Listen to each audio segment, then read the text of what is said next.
excellently. And so for me, and I'm going to share with you guys why this particular topic and why this theme for this masterclass.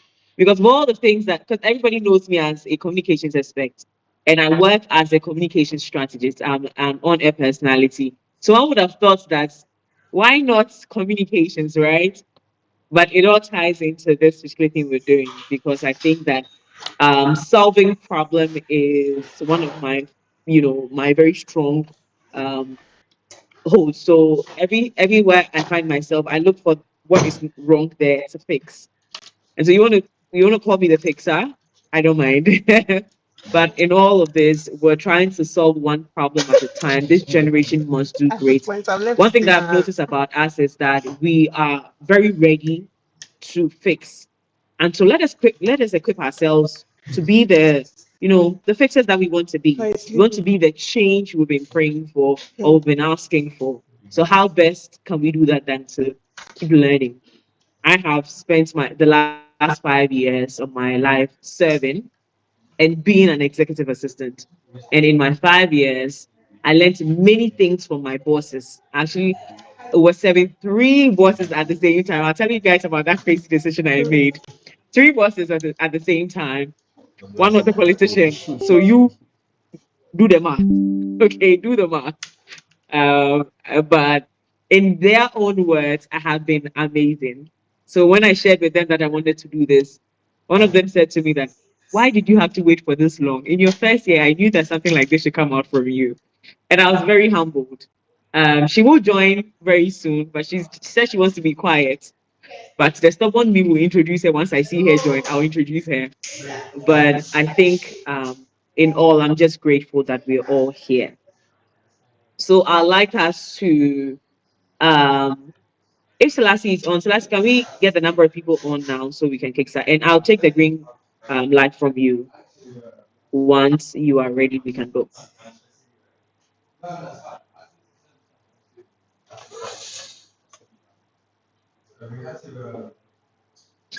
Selassie, are you on?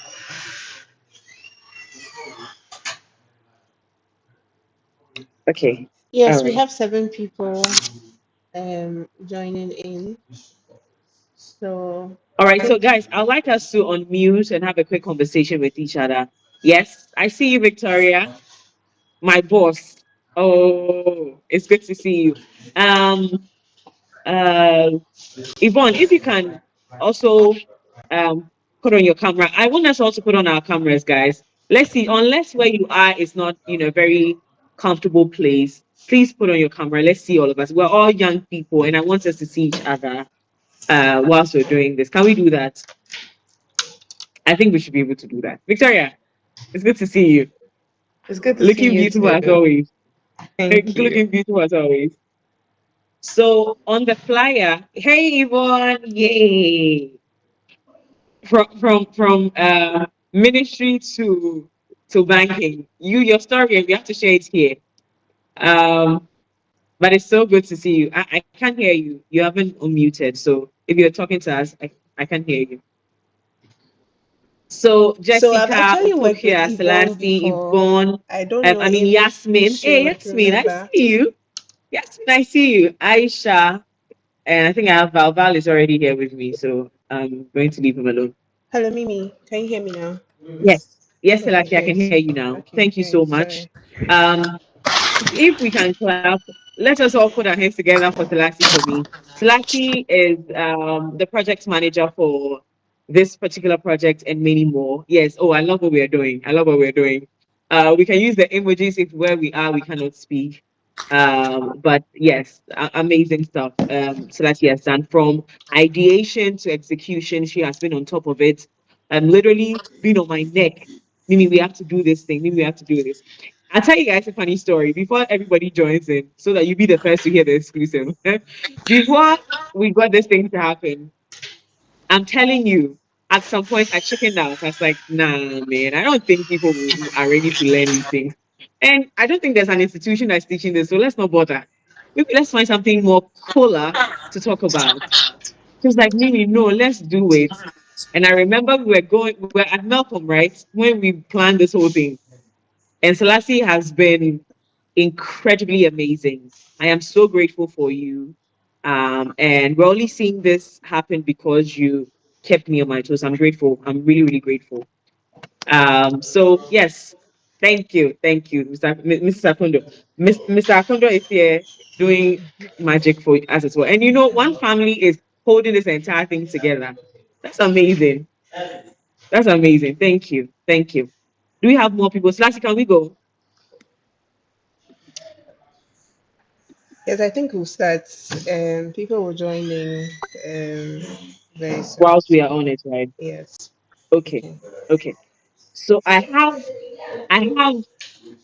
three speakers who are going to quickly touch on a few things that they think would help before I do my presentation.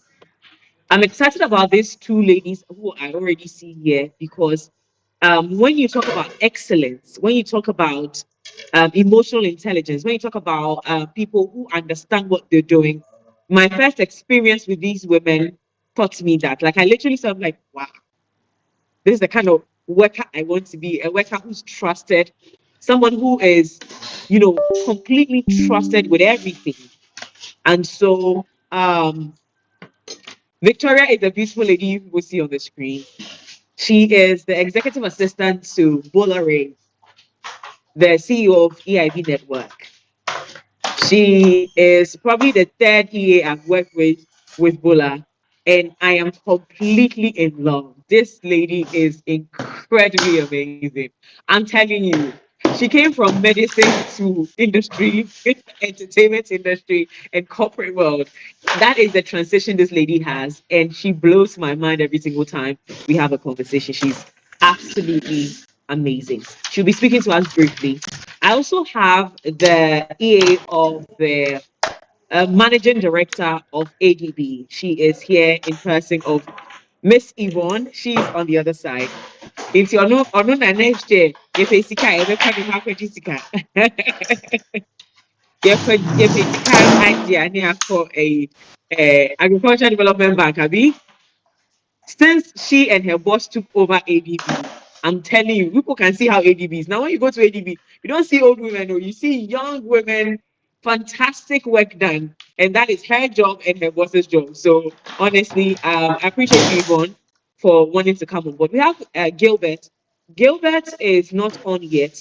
He is the executive assistant to the CEO of BTL. He will be joining us later, giving us the new perspective of this because you all can agree with me that many of the EAs we've seen are female, but there are men in the industry as well. They are usually very quiet. So I have a gentleman who will be joining us, giving us a new perspective of this particular journey, and let's see how we can all, like I always say, learn and grow together. So let's take start. I would have Yvonne speak first. She'll be speaking to us on building and maintaining trust with your executive. She worked with her boss for how many years, Yvonne? Yvonne, it's time for you to now unmute. She'll give us all the details, but I met her boss, I think, some 8 years ago. And ever since I met the man, she has been in the picture. When he told me that, oh, he's going to ADB, and I asked him, who's your assistant over there? He says, I have two, but Yvonne is also coming back. I'm like, what?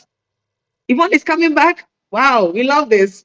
This means that you have complete trust in this young lady. It's like she's amazing. And I think that you can only get that through a very, very excellent human being. And when you meet her, she exudes that excellence. Yvonne, over to you. The floor is all yours.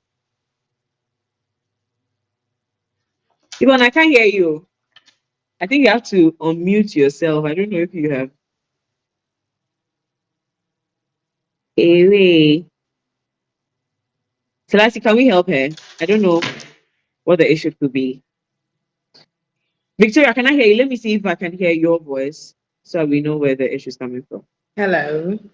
Okay, okay. So I think, do you want to log out and come back in for us to see? And maybe she has to change the microphone. Sometimes that's the issue. Do you want to So change microphone and see? you see where the wave is. There's a drop down there. So you probably want to. Okay.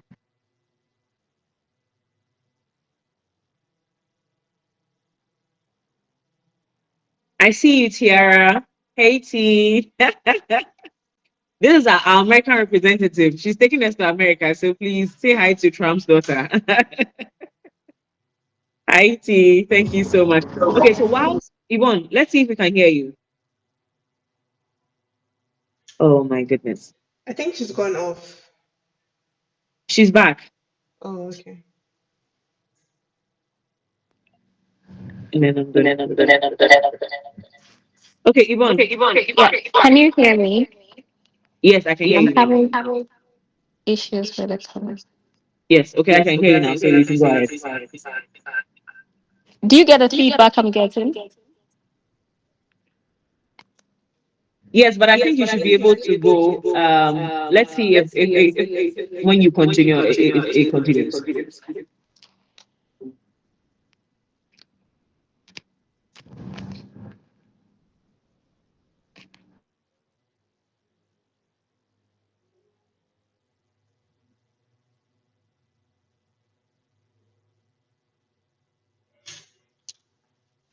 Okay, so you went off again to be able to join. Okay, so Yvonne, just unmute now again. Let's see. Hello. Can you hear me? Yes, we can hear you. Now you can go. Awesome. Awesome. Sincere apologies for the technical issues. Hi, everybody. Good evening. Mimi, can you hear me? I can hear you. We can hear you. So Okay. because we All don't right. want to be So my disruptive, name is everybody's Yvonne. muted. Yes. Right. My name is Yvonne Ahiable.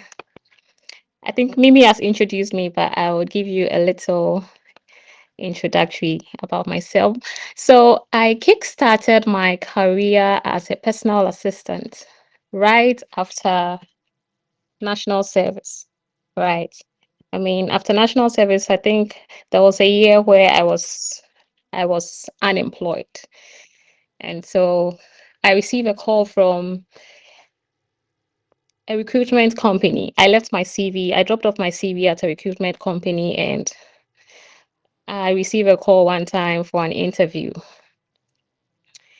And I'm called to the interview. I mean, I did not know which industry it was, but of course you'll be nervous. It's my first interview in like a properly structured organization because I was while unemployed, I was doing events and um, stuff like that. But I went for this interview completely clueless as to what was required of me. But I think I aced the interview because I got called back. I had a second, oh, there was a second stage, and then I was given an offer. So walking in, I had to work with a high level um, executive. And trust me, I was so naive, but my parents instilled certain values in me, which I think were quite instrumental in my career. And so I would say kudos to my parents, and of course the secondary school where I went to. So um, I'm here to speak on building and maintaining trust as an executive assistant. I'm going to take you through how I got called back by my boss. I worked with him for a few years. Let me just tell you, I did not know him from anywhere. I did not know him from anywhere. And anytime someone has to give me feedback from him, it's always the fact that I am highly efficient, I am trustworthy, and I'm, I am very dependable. And so, Mimi giving me this topic, I mean, it's not a surprise to me at all.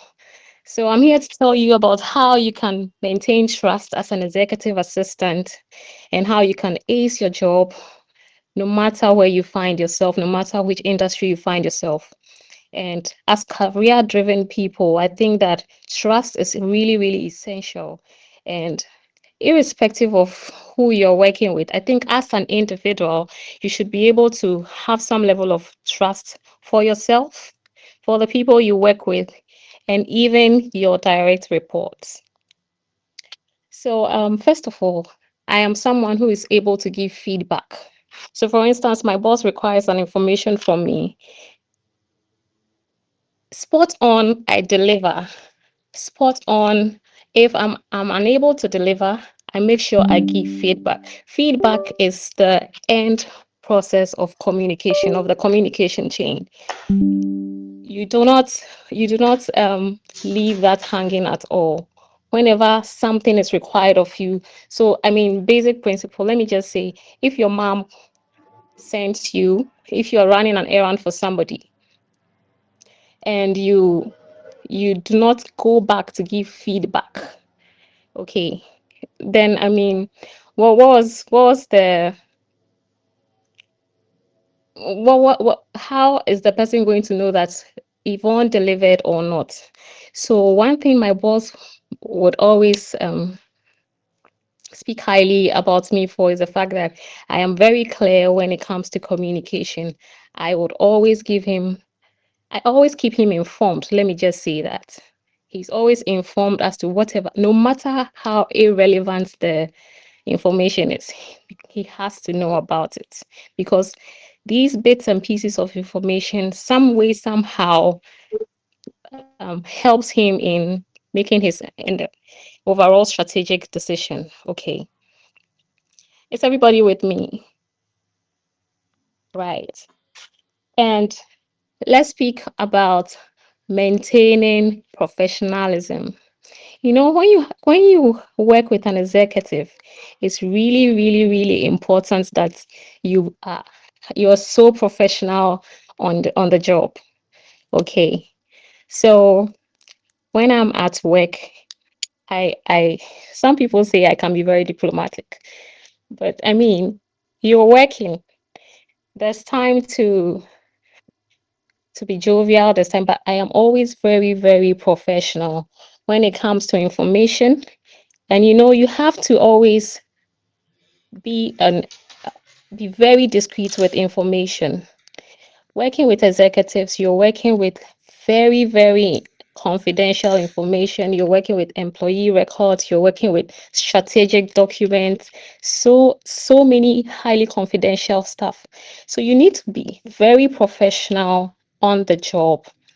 And this is one thing that you, you cannot take from me. You cannot take it from me. So, for instance, there's a staff deba, and I have some clue as to what is going to be discussed. If you come to me, I am not going to say anything to you, because it's the avenue for which the staff deba has been called. And I am not the one calling for the staff deba. Although I may have an idea of what is going to be discussed, I'm not the one to deliver whatever the agenda may be. I will not. So I think it's important that your executives trust you, trust you so much so that they know that if something leaks, if some information leaks, he can vouch that it's not from my PA, it's not from my EA. Do you understand? So it's very important that you maintain professionalism on the job at every point in time. And I would also say that you need to be proactive. It's essential that you are proactive. So um, when you should be able to anticipate your boss's needs. Do you understand? You should be able to foresee what he may need when he has a meeting, for instance, when he has a board meeting, he's going out for, you should always be able to be proactive and deliver so much so that he is able to like have confidence in you. Maybe, am I being timed? Am I being timed? You have 2 minutes more. I have 2 minutes more. Okay. You know, we are human beings. We are human beings and we are bound to make mistakes. Anybody and everybody is bound to make mistakes. So There's always a time where you may be bound to make some level of mistake, but it is not in your stead to hide it from your boss. If you make a mistake, you need to go to your boss and speak to him about it so that you can both resolve whatever mistake it is. Okay. And it's going to be such a disaster for him to hear it from someone else. It will be such a disaster for him to hear it from someone else. So if you're working on the job and you realize that you've messed up in some area or with something at all, you have to go to your boss and speak to him. I made a mistake with this. I was supposed to probably invite person A for this board meeting. I made a mistake and was not able to invite this person. Always apologize and be willing to accept any mistake that you may make. Um, and it's also important that you build good relationships with whoever comes to your boss's office. I work in the banking industry and I have met so many people, people that I would have never met on a regular day. Highly high level of executives, and it's important that we all have very good relationship with them. So one thing I'm known for here is I'm always keeping up a smile. You know, no matter how pressured I am, no matter the level of anxiety, especially when there are so many people here, I am always keeping up a smile. So it's very good and very essential that you build a very good rapport with visitors, with executives, with your vendors, with customers, clients, whoever it is. So being an EA is an admirable role for for some people. There's someone who is a head of a unit here, and even at her level of experience or the level in which she has attained in her career, she tells me that one thing that she wants to experience is working with as an executive. And I was very surprised to hear her say that. I asked her why, and she tells me that it's a you're able to experience bits and pieces of everything, and you will not know how good you are at something until you leave the role. So for instance, she says that I may not know what I can do now until I am no longer in that role. I may not know the kind of experience that I am gaining until I leave that role. And it hits me because I didn't think that there are people who aspire to be an executive assistant.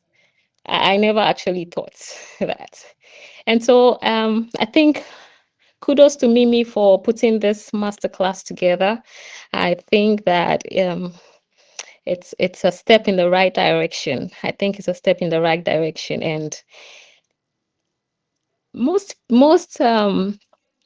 entry level individuals, it's more of like a role that they look up to, especially university graduates.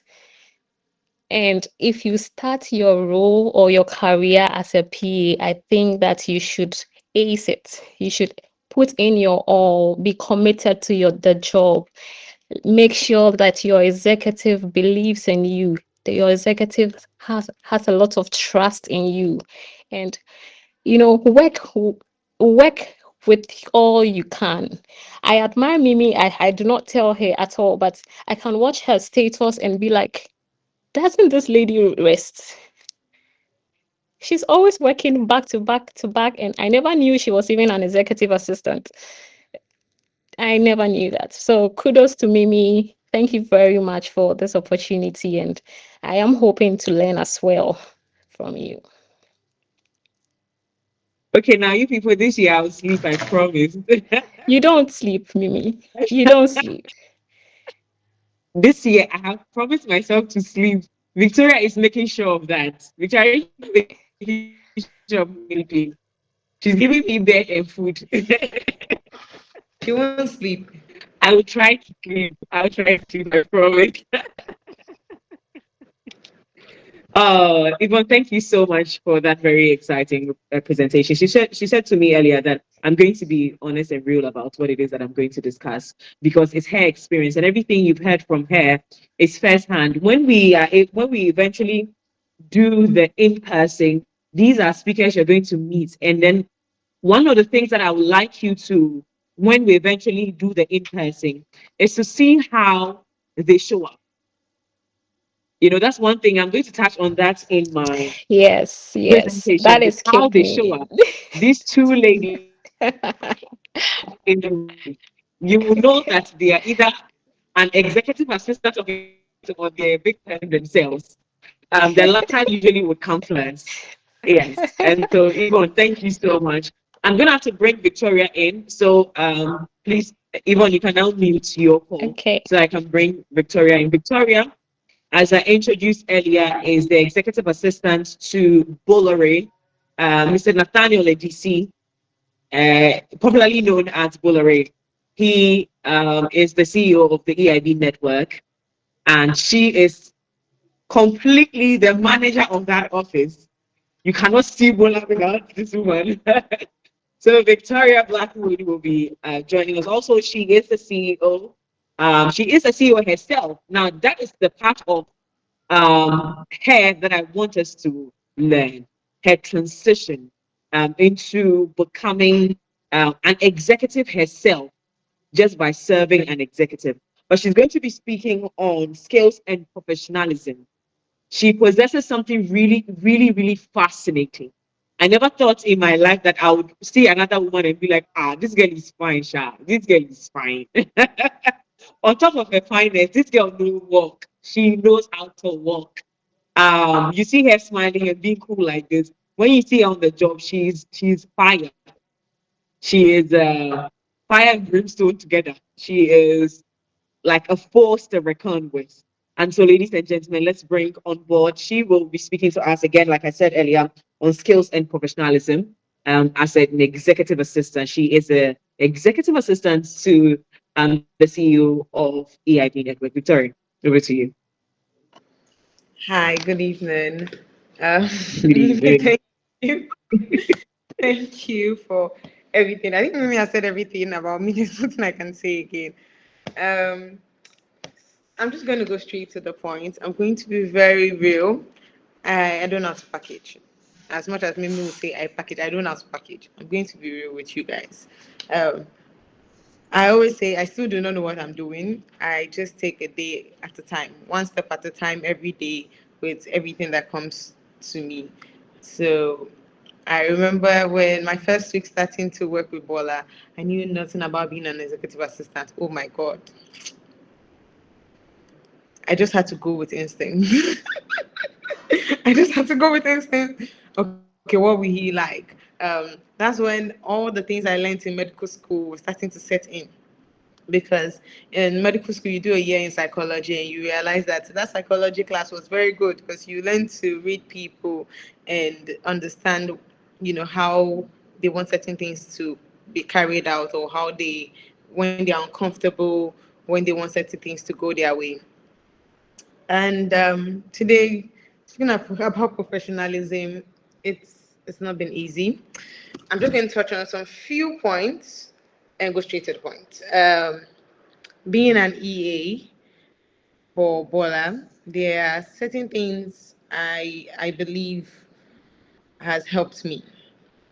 I always say disclaimer: what might help me may not help you, but you can always take lessons from what I went through. Every um, every executive is different. Every boss is different. Get to know your boss. What might work for me might not work for you, but you can always pick up a point or two from it. Um, I'll start with corporate discipline. In my world, or in the media world, there's a whole lot of here and there celebrities coming in. There's a likelihood of you meeting any celebrity at any time. And there's that big celebrity that you are dying to see walks into your office, and you have to keep yourself in a very poised position at all times. You can't go, oh my God, I'm dying to. For example, King Promise enters your office. You can't go, oh my God, can I take a picture? No. You're an executive assistant. At that point, you have to remember you're an executive assistant and not, you know, a cut act of character. I always say it's like acting. You have to be in action all the time. Don't cut. Don't. Because you're representing whoever your boss is. How you dress, how you look, what you say, how you smile, how people speak to you, and how you respond to them, whether they are speaking to you in a rude way or not. However you respond to them, you're representing your boss, not you. Um, it's necessary for whatever you're doing. You put a corporate discipline in it. Um, Discretion. Yvonne spoke about it. You see, the trust and discretion are like this. If they can't tell you something and they can't believe it will stay between two of you, you're not going to stay in that position for long, because you have to be their pillar, their backbone. Even when they don't tell you something and you overhear it, it stays in your ear. What enters here does not come out of here, and does not either come out of here. You see no evil, you say no evil, and practically you hear no evil. Um, you have to learn how to adapt. That is another thing. With my boss or my executive, he is with his brand. He's someone who changes at any moment in time. My boss today can have a whole plan on a schedule, and you sent it to him, and he has agreed. Around 12 in the afternoon, you can say, "Oh, we're changing it. I want this. I want to do this. I want to go here." And you have to adapt. You have to be able to call the people, reschedule. He has to be able to rely on you that, okay, the fact that I said I want to change, I want this to be changed, it shouldn't affect any of my day. You have to cover everything else. You have to call the people and apologize and find a very nice excuse, even though you know there's no excuse. Find a very nice excuse and tell them, "Oh, I'm sorry. There's an urgent situation that just came up, or maybe he has been called to the presidency, or he has been called." Anything that works to just get your boss out of the picture. Note, you are always to be blamed. Your boss is never to be blamed. For me, my boss is never to. If someone confronts me, but your boss is, "Oh, I'm sorry, I forgot to tell him. I may have told him, but I'm still going to take the blame." You are always to be blamed. Later, you guys can do your front and back. That's between you and your boss. But in front of everybody, you got your boss's back. If he says something and you have no clue about it, you say you have a clue. "Oh, yes, yes. That thing you spoke about, yes, we'll sort it out." Then when you go back, you ask him. And so that thing you were talking about, what was it exactly? Because I don't know. But when you're in front of people, you have his back, no matter what he's talking about, no matter whether he blames you for something and you know you're not at fault. You say yes, you're at fault. You smile about it. You take it because you are his pillar. You are his literally. You are like that pillow he gets to sleep on in at home. It's comfort, at the same time someone he can rely on and know. Okay, yes, this when this person is around, I don't have to worry. When if tomorrow something happens and say, "Oh, you should be the first person he thinks of. Something is happening, let me call Yvonne. Yvonne, dear, I know surely she'll get the work done." He doesn't even want to know how you get the work done, but he believes and he knows that you will get the work done, and you do. As Yvonne said, if you're not able to do it, be honest. It does not, it won't kill. You're human, you're not Superman, you're not Superwoman. You can do what you can do to the best of your knowledge. You can ask for advice from people, but if you're not able to do it, please kindly go back and tell him you tried your best, but the work there, it's out of your hand in a very nice way. And you can also ask for advice from him if he has something that a way he thinks you can go around it. He will surely tell you, or she will tell you. But it's necessary to always go back and speak to him or give him feedback. It's very, very necessary. Then you have to be a firm gatekeeper. If Mimi said there's no how you want to see, it's not true. You can see Bola, that's fine.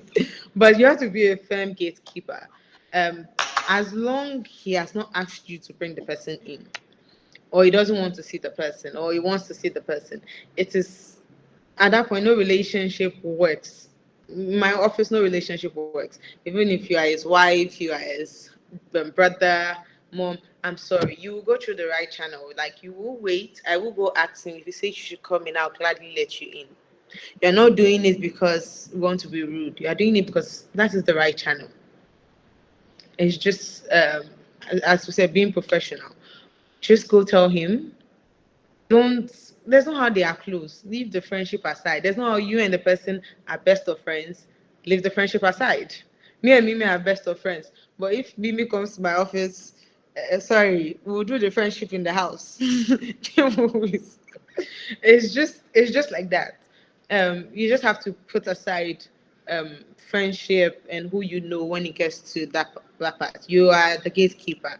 Who sees him, what they see, and how the setting is all up to you. So, for example, he has asked you to let someone in. You have to look in through the office. Is there anything that you know that maybe he won't like for anybody to see? Is there a glass cup? Is there water? Is things out of order? You have to arrange all those things in order before you go pick the person in. It's not when the person comes in then you try to put the things in order. The office always has to be in order for the next guest that is coming in. Then I think this is going to be my final thing. Have a thick skin. It's necessary. Being an EA, you have to have a thick skin, no matter what. You will cry, but cry it in your house. Don't cry. Don't do it outside. Don't let anybody see it. Don't let them see it. Cry it in your house. When you get home, pick your time, cry very well. Then the next day, put on your makeup, put on your good smile, drink a cup of coffee if that's will help you, and go and smile. Smile like, see, I'm smiling. Oh my God. Everything is fine. You might not be fine, but you will smile. Have a thick Yeah. skin. People will come for you. Because people will not understand why you are blocking that gate. People will understand why they have to go through you, why there's someone around you. No, they won't understand. So they will come for you. So you have to have a thick skin. They will say a lot of things about you. Swallow it inside. Drink water and go and cry in the house. If you need friends to cry with, you can call me. I'll bring a bottle of Cricova. We'll cry together. She has to No, advertise her drink.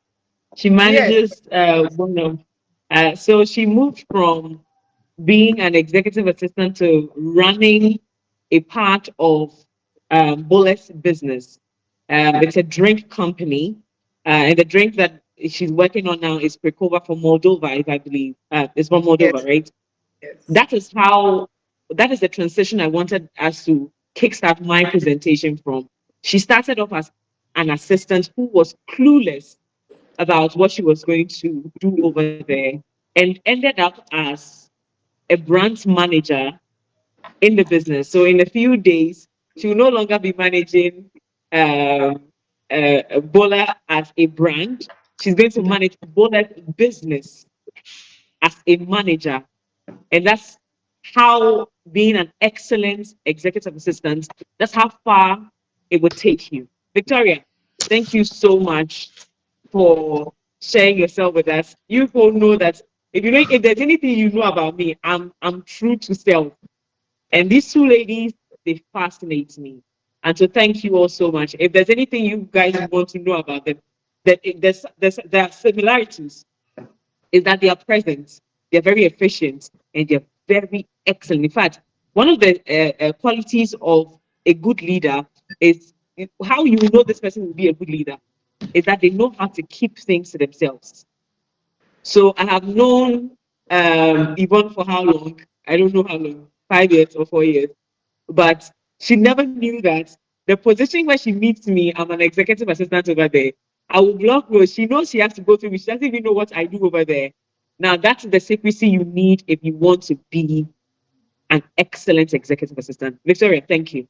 Thank you. My team is telling us that we are turning this into a girls' conversation, so we're moving on. The gentleman didn't show up. I'm still texting him and trying to see if we'll get it. Maybe at the end of the entire class, he will probably get in. He will share with us a few, nuggets of wisdom that he could share with us. But we're going to go into it. So last year, I'm ready with my slides. I'm ready for you if you're ready. I have put together a few things that I'm going to share with us. Now, before we get into it, before one other things that it's only the people that know me that know that I love to read. This is my new book I'm reading, and it is by Patrice C. Washington. She used to be an intern for um, Steve Harvey. She moved from being an intern to becoming a speaker on stage with Steve Harvey. Now, you push just keep this one at the back of your mind before we get into my presentation.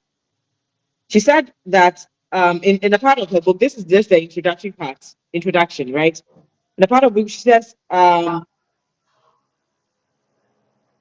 let me start from here. The Steve Harvey Morning Show, sharing the mic with people I once served as colleague intern. I've even stepped onto the set of Steve Harvey Show to share my personal finance experience. People should find this book and read. You see what I'm talking about? The Real Money Answers for Every Woman by Patrice C. Washington. Now, when I was getting ready for my presentation, I just wanted to distract myself. So it's a new book I bought, so I decided to start reading the introduction. I know a lot of us don't do that. What are you reading introduction for? Just get into the book. But because I knew I wasn't ready with for reading the book, I decided to start reading the introduction. And that's the part of the book that caught my attention. And I said, this is exactly connected to what I'm about to present to my lovely people today. The transition that you would experience when you are an excellent executive assistant. Nobody remains an assistant. If you are an assistant for 20 years, please, you have failed. I'm sorry. Unless you're an assistant who is not an assistant, like you're a manager, but like Victoria, I know that Victoria is going to manage the brand Pekova, but she will forever be Bola's PA or Bola's EA. So Bola will call her, I need this, I need that. Unless you are that kind of person, if you remain an assistant, and again, you want to talk about loyalty and just staying in a space where someone trusts that you're the only person they can work with. But really, there has to be that transition. So our theme for this today's masterclass is become the indispensable executive assistant leaders crave. Every leader craves, right? And please, next slide. This is presented by yours truly, Miriam Uduack Mensah. I'm on the next slide, Selassie. Selassie, are you able to stay with me? Okay. So this is presented by me. I'm on the next slide. Wait, no, Selassie, I'm on the next slide. Away from that, please. So you're going to what you walk away with. No. Okay. Wow. Yes. Yes. This is where we are. So on this slide, there was a slide before this one that had my full name on there. In recent times, I started addressing myself with my maiden name, I, because I had moved from the little mini K to the full grown woman, Miriam Uduack Mensah. So I had to make that transition. And so wherever you see Miriam Uduack Mensah, that's me. There's no other person. I don't know anybody who has that name in this country. Anybody who has that name is a fake. We have to establish that. But let's move away from that. That's besides the point. Now, what you will walk away with today from this masterclass is by the end of this masterclass, participants, which is your beautiful selves, will understand what separates an average executive assistant from an indispensable one and develop the skills, mindset, presence, and strategic thinking. Of course, these things that are required to become a trusted business partner to any leader. In my video that I shared on social media, I said that an executive assistant is not one that runs only the schedules and run errands or keeps up on what the executive must do. An executive assistant is a strategic partner. That's what you are. You're not one who is in the office running the meetings, running the meetings, running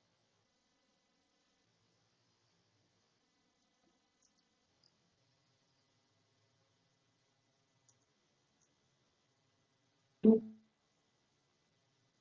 you are leading from behind. You're not the one making, presence in the big meetings. You are with them, but you're not the one making the big decisions. But you are influencing every decision the leader makes from behind. So we move to the evolution of the executive assistant. So from administrator to strategic partner. Now, the role of the executive assistant has fundamentally shifted. Today's leaders require more than operational support, they require strategic partnership, which pretty much what I said earlier. So let's break it down who an executive assistant is. And this is where, so I put pointers down that I'm going to be speaking to. An executive assistant, like I said earlier, is a strategic partner. You're not an errand girl, you're not an errand boy. You are a strategic partner to the executive, in that when the executive wakes up, you are running their lives from their bed to back to bed, from bed to the office, back to bed. Everything that they're doing, every decision they are making, you are playing a role in making that decision an effective one. Victoria says something very important, which made me understand that she understands her role. You know before, and I think Yvonne mentioned that as well. You know before he makes a decision, based on the fact that you understand that this is what will be the precision for the day. This is what we are doing for the day. But you are influencing every detail in that. So if there's a meeting, you have every detail of who is present at the meeting. You are influencing the documents that are going to the meeting, which is what he will say, how he will even say it in there. Yes, I know it sounds a lot, but that's your job.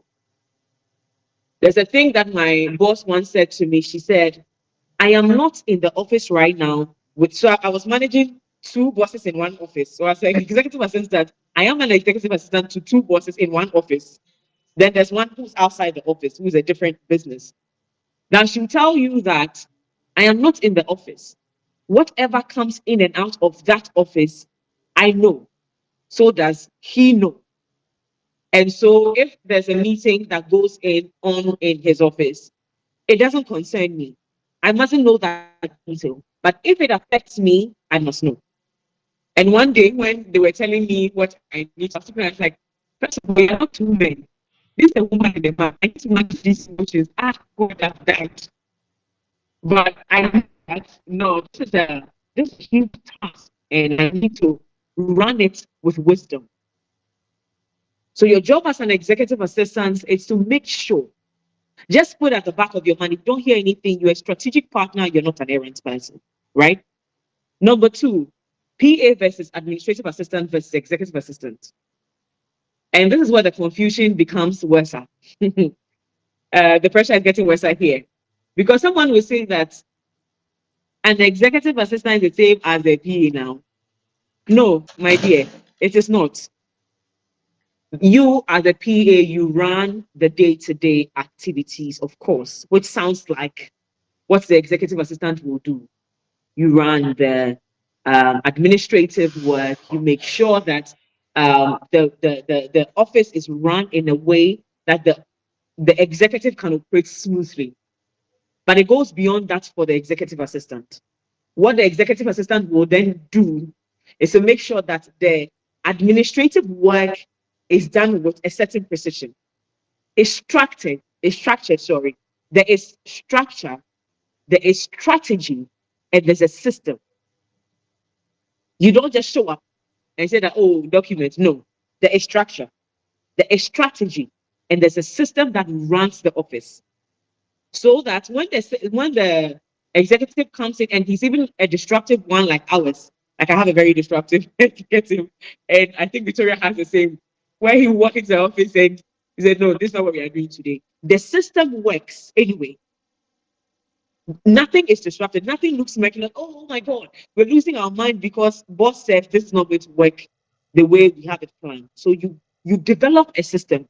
So if as an executive assistant, you develop structure and a system that runs the life for both the PA and the executive, together, right?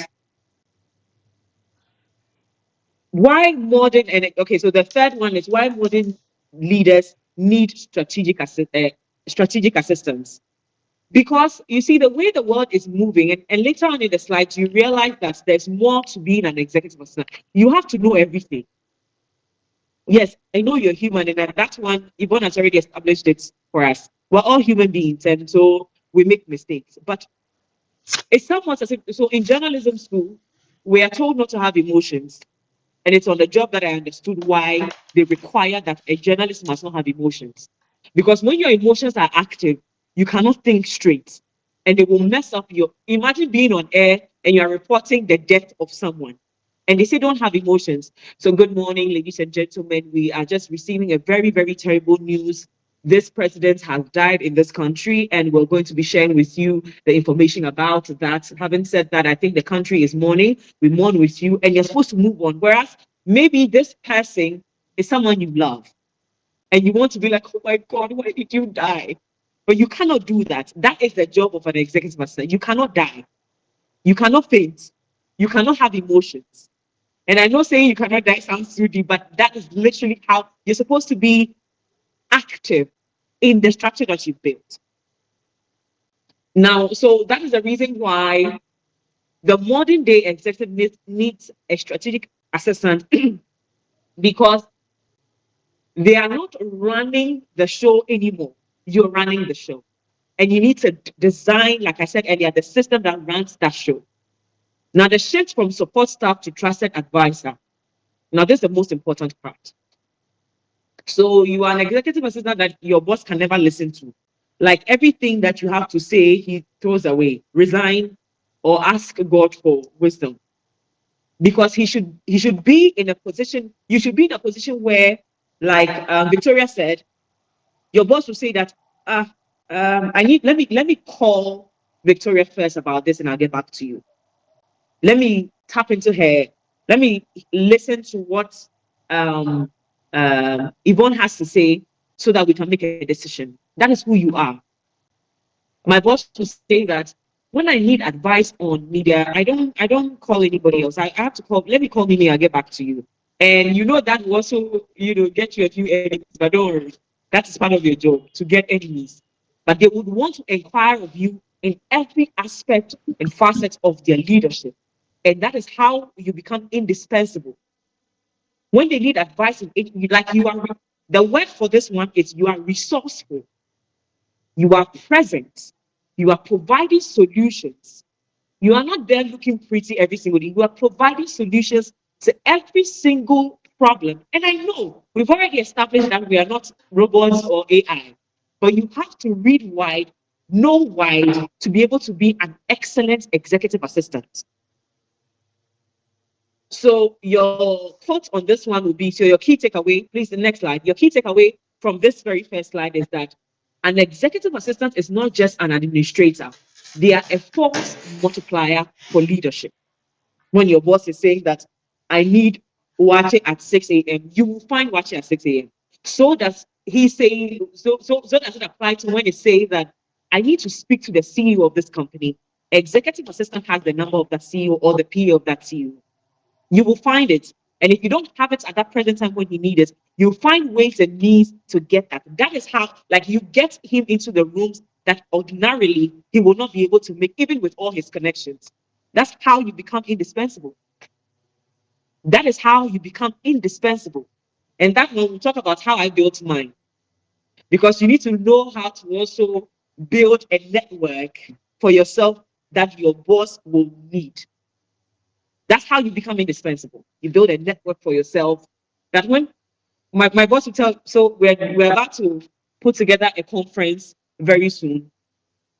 And then my boss calls me and says that, Mimi, I saw you somewhere with this speaker. I need this speaker in October. I need them to be in Ghana on my event. Last week we secured the speaker, and the speaker asked me is that your boss or your sister? I said, well, wherever you want to put us, please do. Because he met the person I said was my boss, and we couldn't tell whether it was my boss that was making the decision or the one making this decision. It's because I intentionally decided that I will solve the problems of this office. So what they don't have access to, I will find, and I'll open the door for them to get in, even though they are the ones who are supposed to open the door for me. That is how you become indispensable. Now, executive presence and professionalism. This one is my heartbeat. Anybody, I think if Comfort is on here, she will tell you that this one there, it finishes me. You meet an executive assistant, my dear. And this executive assistant will be dressed like a cheerleader, breast out, legs out, looking like a joke. This one blows my mind.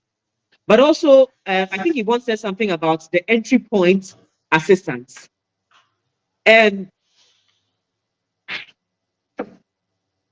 the entry point assistants. And sometimes it's devastating when you meet them on that level because it's like they mess up things before, or let's say, because we all were at that point at some point, we messed up things before things kick off.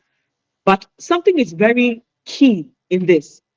You know, when Yvonne was making a presentation, she said that there was a training or discipline that my parents gave me at home. So when I got there, I had to apply that. Sometimes wisdom comes to play. You don't have the skills yet.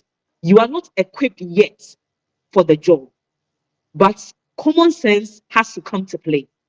If I am representing a certain caliber of persons, I need to show up as either them or better than them. Like people should see them through me. One of the first compliments I got office I served in was you dress up like you are coming to a real work, like you're coming to work. I said, this one is a joke. Is this not work? The way you dress up to work, no assistant of this man has to dress like they always dress like they're coming home, like they're coming from their bedrooms too. I'm like, wow. Because for me, my boss cannot be seen as a joke because I decided to represent him like that. So your executive presence, it is in how you look.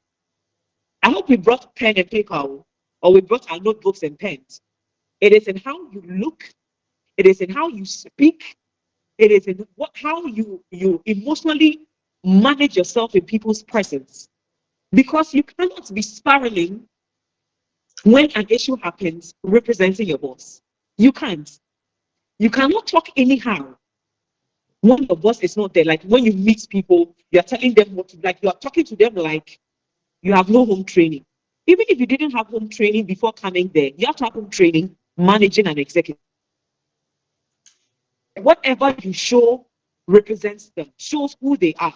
People would either respect or disrespect your executive based on how you show. So your executive presence is important. I say it's in what you wear, how you show up, your physique, how you look. It's in how you look, it's in how you talk, and how you manage crisis. My boss is supposed to be at a place, and in this, I'm going to give you a classical example.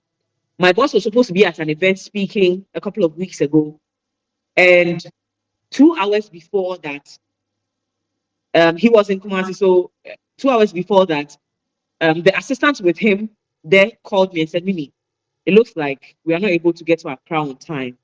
I said, okay. By this time, guys, let me tell you what I was doing. I had spoken to Victoria, and I was going to go to Victoria's house to go and chop Kelly and watch movie. Then I was sleeping on my bed, chilling. It was a Saturday afternoon, and it was a huge event. I was supposed to be there, but because he hadn't gotten there yet, I couldn't move. I said, today is my vacation day now. Then they called me from Kumasi that my boss is stuck. The weather is bad. You know how the rains have been lately. The weather is bad, and he's not able to move. And he's speaking in the next 2 hours. I said, okay, what do we then do? I waited for another hour, and I called the team, and I found out from them that they are not able to make it. I moved to the venue. At the venue, I noticed that my being there calmed the organizers down because once they see me, they know my boss is coming. But note that we've been given notice that my boss is not able to get there on time and possibly not be there at all. When I got there, I had to communicate with the team and calm everybody's nerve down. Now imagine I am not emotionally sound. I get there. First of all, I'm not even there. And then they will now call me and be like, oh, your boss is not here. What time would he get there? I'm like, oh, he's not coming. I just give them message like, oh, he's stuck in Kumasi. He's not coming. That's it. Deal with it. Imagine I do that. What will my boss look like? He will look like a joke. He will look like an unreliable human being. And I cannot have my boss looking like that. So I moved to the venue. When I got there, again, like I said, the people saw me, they were a bit calmer. At some point, when they realized that, oh, I'd been there for a bit and my boss wasn't there, they started, losing, oh, what time is he coming? I'll give them message, until the event ended. Because at some point in the event, I was told that it is almost impossible for him to get there. But I assured them, spoke to them. In fact, at some point, I had to start playing with them, joking with them, sat in the meeting with them, until the event ended. They didn't realize that my boss wasn't coming. That is your job as an executive assistant. You mitigate situations or crisis before it escalates. And that is the professionalism you need as an executive assistant. We'll move to the next slide. So I think I've spoken about emotional intelligence in the workplace, building credibility and trust. I've spoken about professional image and personal branding. Your image, you executive assistant of ADP, you are showing up, your breast is here, and your legs are showing like you came to, advertise for xx.com. What is wrong with you? Honestly, what is wrong with you?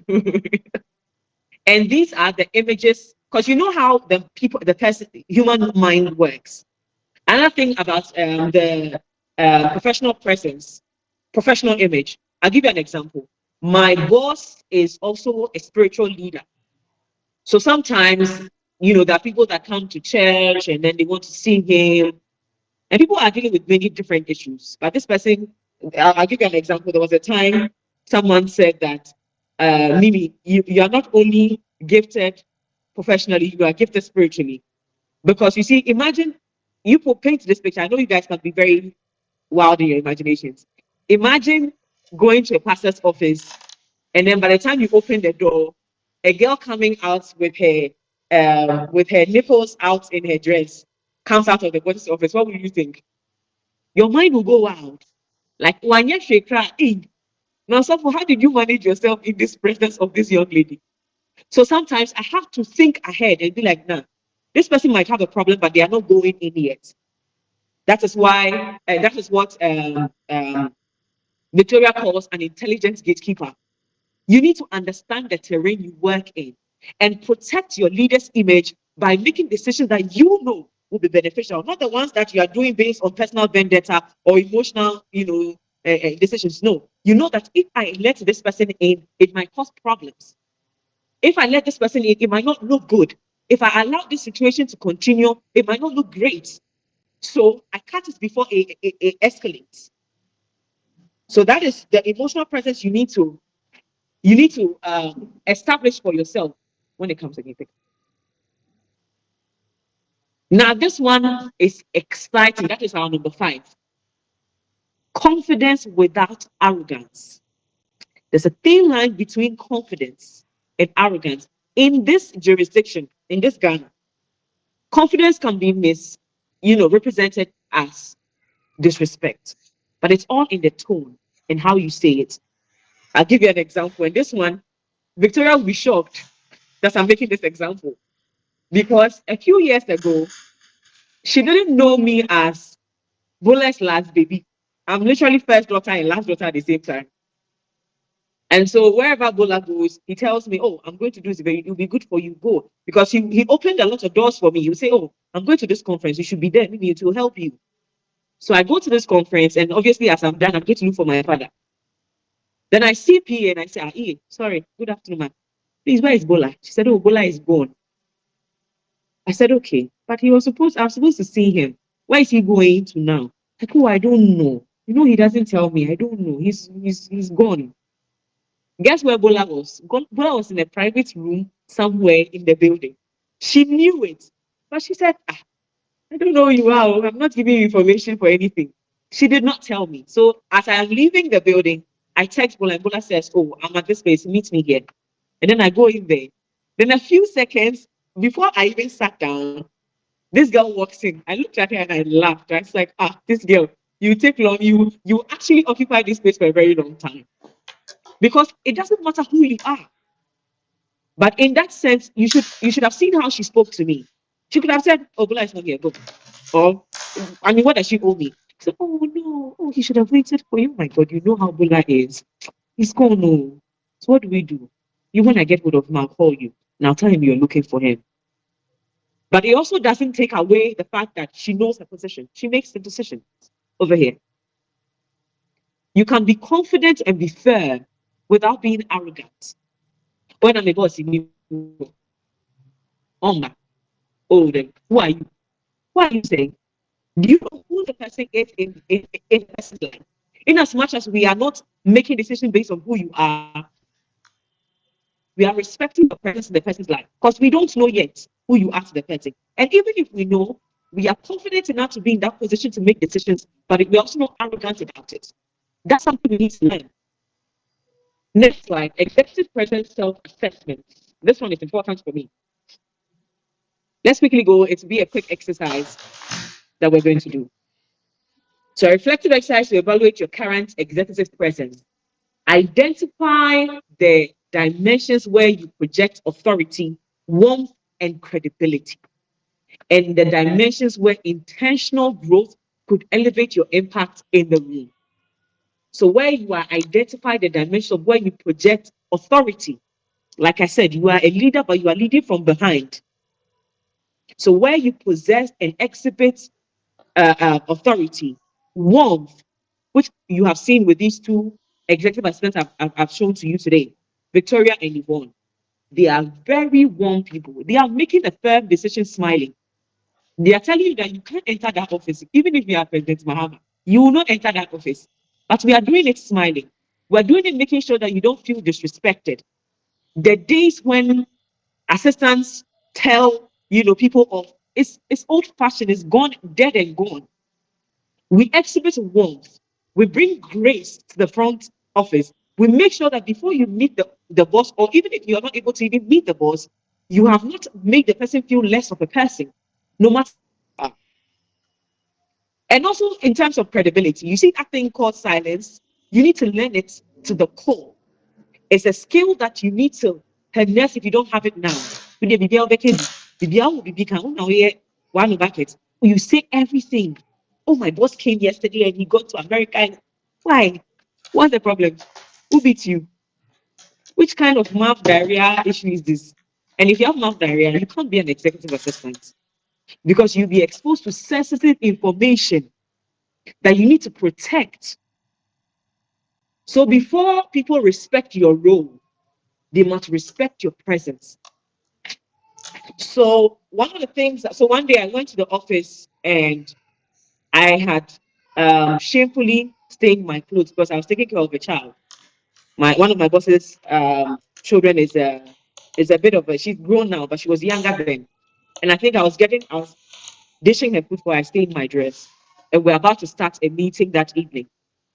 So I had to quickly go and get something to fix myself up. And so I went out, and when I got the dress I got was a bodycon dress. I was climbing up the stairs when my boss was looking at me from the window. She texted me, "You're not entering my office with this dress." I said, "Amma, I'm coming over." So I had to enter. I went straight on my knees. I said, "Amma." She was like, "Mimi, look at me. I would never dress like this to any meeting. So you will never dress like this to any meeting. Because before people will talk to me, they talk to you first. They have to respect you, not assume you are sleeping with my husband or my husband is sleeping with you, whatever with whoever doing the sleeping. Not people thinking that, who is this person? Why is he dressed like this to a workspace? They must respect your very presence before they respect your role. Because it is you they meet first, before they meet your position. So before people respect your role, they must respect your presence. Your very presence should command respect. And again, I'm going to say this, it comes with what you say and how you show up, your physical presence, how you, if you show up looking like a joke, nobody will respect you. They will throw you to the back. You know, the people at the back, the ones that look like, yeah, those people at the back, they'll throw you to the back. And that's how you meet another executive assistant treating you like you are not serious, because you show up like a joke and they'll address you as that. So this is your key takeaway from our next slide, which is before people respect your role, they must respect your presence. Now, this one is also very important because one of the things that I pride myself with is I hold a degree in strategic communication. And in my strategic communication class, I did different courses I had. I think I did a bit of psychology and brand management. And in psychology, you need to understand people's behaviors. And that really helped me in becoming, an excellent executive assistant, as my boss will call it. And so my boss gave me the name, the excellent executive assistant. She gave me that theme. To be effective and strategic in your communication, you need to understand the terrain you work in, the people you're working with, and how they operate. So the executive assistant's most powerful tools. Next slide, please. Tool number one, communicating with executives. It is you that know how to say your mind, though. So you say your mind to anybody. You enter the room, me come me, I'm the one running my boss's show. So when I meet another executive, I'll talk to them the way I want. No, there's a language you speak to. There's a language in that system, and only they and they are effective and excellent assistants understand these languages or this particular language. If you are not one that knows how to communicate to a leader, then you are just a child who didn't take training seriously at home, or you didn't have training at all. Because right?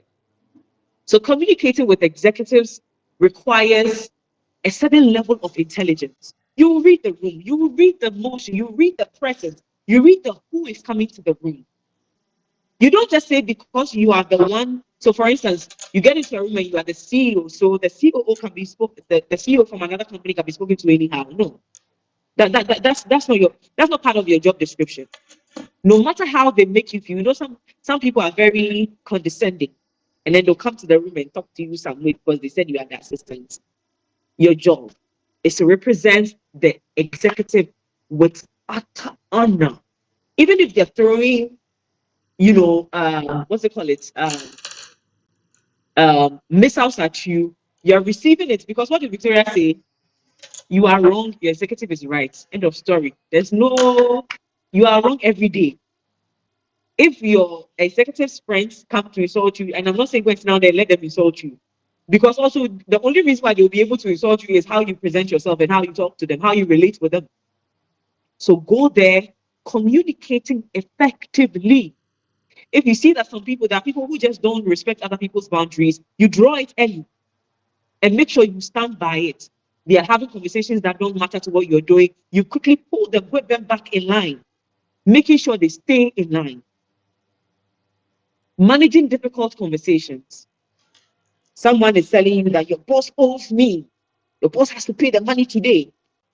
Your boss is also somewhere in America watching football. And they've seen him on social media, so they are angry that what they make America. And then they call office Akwadisika. How do you manage such a situation? How do you manage it? How would you make sure that your executive is represented positively every day? One time, a young man told me that me, nowadays, people like your father, again, people like your boss, I don't, engage them again because of this image of theirs. And then I told him, have you met him? Have you had a conversation? He's like, oh, but me, for so many days, I've been trying to meet him. He's behaving like, I said, he's not behaving like, let's talk about their position. And then I decided to start breaking down the role my boss plays in society. When I left, the man told me that, and this is true life story, the man told me that you are really amazing. And I think that I have had a change of mind and heart about people like this. He's in our church now. He's a member. In fact, recently they put him on a committee. And I was laughing. I was like, you, Daddy should see what you said about him when you came here. Because that is your job. You have to manage difficult conversations with utter honor and respect for all parties. But also your core mandate is to make sure that your boss is looking great in the eyes of people every single time. Now, writing professional emails and reports. Now we don't write emails again. We go to ChatGPT and we now go and put the emails there. Whatever you do, make sure the tone, you understand the tone of your boss's emails that you can mimic in any of your emails. So that when the people read, we're like, ah, oh, this is coming from Bullet's office. This is truly coming from Bullet's office. Oh, this is coming from Ato's office. This is truly coming from Ato's office. They will not be thinking, ah, why has someone hacked their email? Or why is this person talking to me like this? You have to be professional, true, and true. Now, handling VIP clients and stakeholders, Vicky said something very funny. She said, if you're working in this office, you meet stars every day. That is you, this girl that is looking for opportunity. That is where you decide that, hey, I want to take a picture. Can I take a picture? Oh, can I talk to you? Or can I get your number? Any executive that enters into another's office and realize that you are trying to get them in your corner, first of all, that barrier is broken. That term of protection is broken, and there's no trust. In fact, they are the ones who start advising that your lady or that your gentleman and the or at your office, you have to be careful about them. There's a way you would deal with them. They will be the ones looking for you. They don't even want to interact with the boss directly. They want to be talking to you first before they even reach the executive themselves, because you are equally leading from behind. You meet stakeholders and you think that that is where you want to exhibit your power in that office. No. Now, the information flow conversation, we've had two different sides of it where you give feedback. You constantly try your best to give feedback. But also, what you will do sometimes is to make sure that you conceal certain informations, because that is not your job to disseminate. Those informations are not yours to disseminate. And so um, the case study here over here, please move to the next slide, email and communications case study. Real world scenarios that test your judgment on tone, escalation, confidentiality, and stakeholder diplomacy. Decide what you would write, then compare with the recommended approach. Because every single time the boss wants to let you have a conversation, usually they'll tell you that, oh, this person, they are like this, so talk like this. But whilst you are going to speak to them like this, you have a certain image of diplomacy, of professionalism in your mind before getting into that room. Don't go there looking like a joke. Trust me. And your key takeaway home today is communications is the executive assistant's most powerful tool. If you know how to talk to the executive and other executives, you won at life. You've won hands down. There is no way people, like I said earlier, people will start dealing with you as opposed to going to the boss directly. You know those people that say that, let me talk to your boss. They'll stop doing that because they get equal results dealing with you, and they know that they can trust you with such information. Now it's this one is going to be a very brief one. I'm going to just run through the calendar, time, and priority management. So in my office, we have a calendar for my boss every year. So the entire year, the children's birthdays, the wife's birthday, their vacations, all of those things are in the calendars. All of those things are in the calendar. Before you will get to um, February, we already had the year plan. Sometimes my boss can be so occupied, he's missing birthdays, he's missing vacations. Vacation, most importantly, he will miss those things. But he only misses the dates.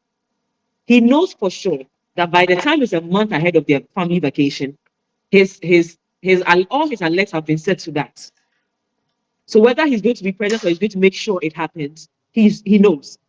Now, based on your presence with them, you would know that on this day on this day that the family is supposed to travel out of the country, the executive is supposed to meet with the president. That's equally an important event. Or is supposed to be at a place where leaders like him are making decisions, or a big decision is going to be made. It is your job to make sure they don't miss any of these very important, events. So it's either you are able to work with the family to get them to move without them, but not also letting him miss that event, or you do the magic that you know how to do.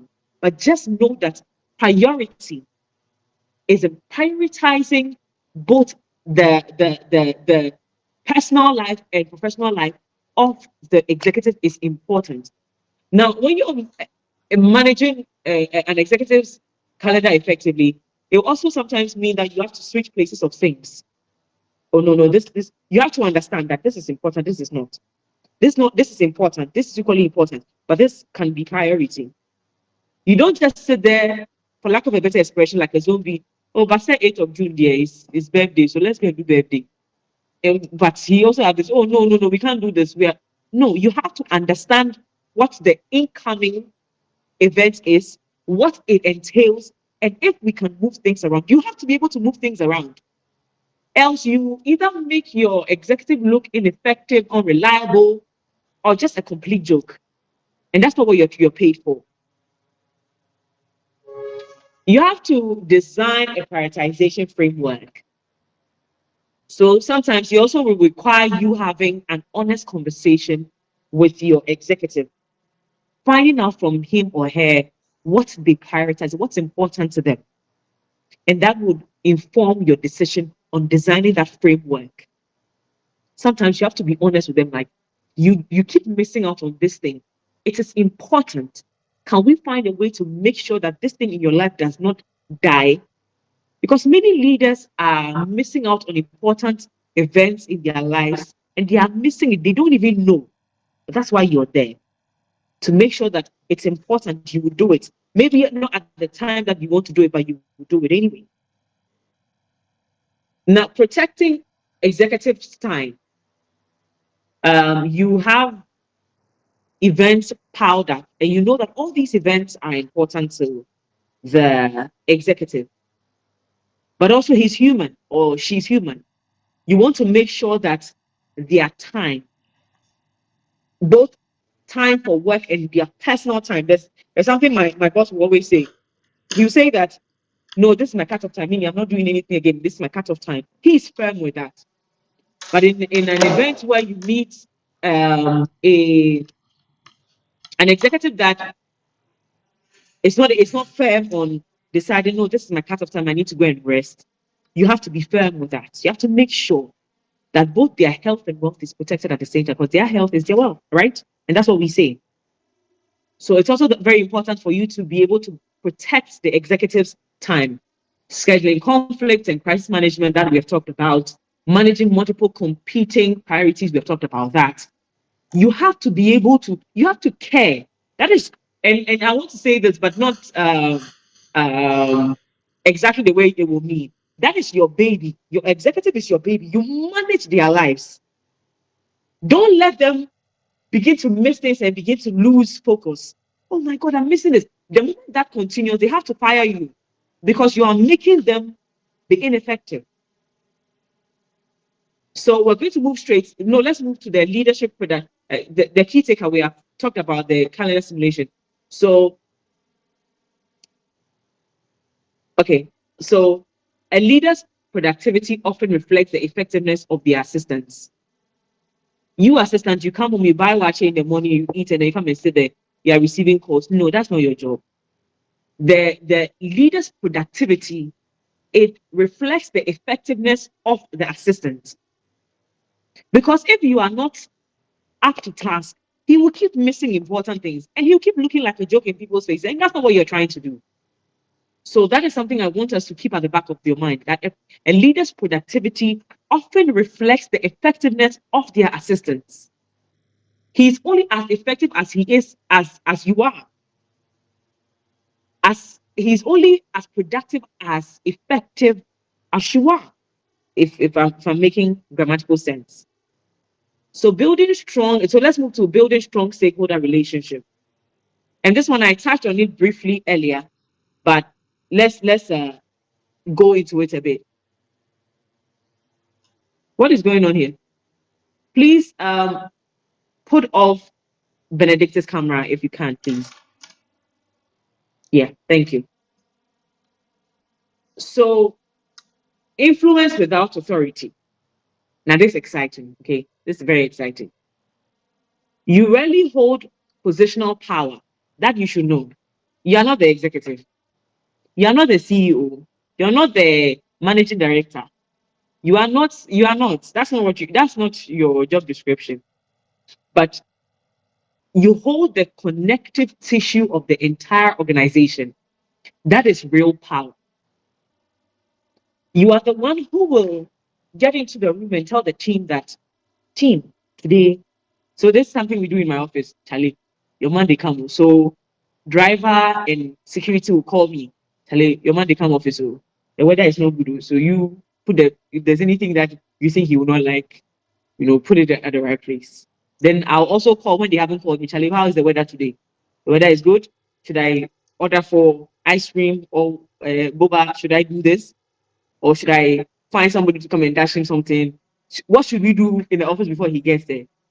Is the weather okay? Because we call his mood weather.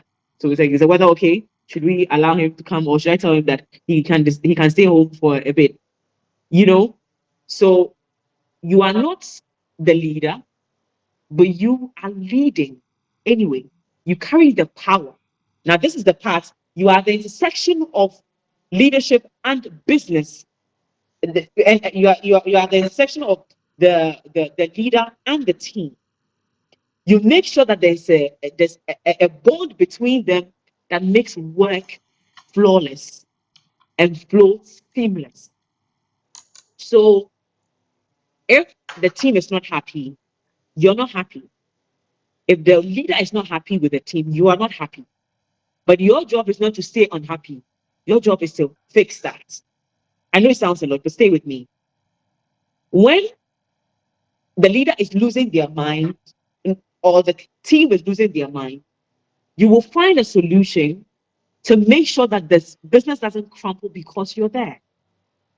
So if the leader is the one not understanding the perspective of the team, your job is to break it, because you understand his tone and language, and you understand how he will understand things, and in what language you can speak to him that he would understand. So you hold the connective tissue of the entire organization in your hands. That is how much power you carry. So in as much as you do not hold positional power, you have the ultimate power, the real power in the room. You know that you as an executive assistant can get someone fired without the person doing like anything. Like if you want someone to be fired, you know how to make that happen. But because you are at that intersection, you make sure that things flow smoothly. You have the power. You are the one that decides how things flow in the business. So you will not be the executive assistant that people hate. You cannot afford to be that, because you can't rule from that position of the hated assistant, where you cannot find a common. See, note that your mandate. Let's establish it. Your mandate is to make the job happy, the executive happy, and effective and productive at every given time. But also note that I'm saying this, that you are the connective tissue of the organization. So everybody has to be happy. In fact, even if you don't like them, they have to like you, because your job is to make sure that work is done seamless. Some people can be very wicked. They will not bring certain informations to you just so you fail. So you can't afford to be hated. So sometimes you have to sacrifice a little bit of your emotions just so that you are able to run it, because you need the information. You need information. Like you have to be at the center of everything that is happening in the company so you can make the right decisions for the business. Now we'll move straight to the stakeholder mapping exercise. Let's move to the stakeholder mapping exercise. And there's another exercise we're going to. I think there's one more exercise and we're done. Map the 10 most important relationships in your executive's orbit. In this case, in your executive's environment. The 10 most important relationships. Okay, so the team is giving me thumbs up that we have to wrap up this. So yes, we need definitely the part two. Carl, thank you very much. Map the 10 most important relationships in the executive's orbit.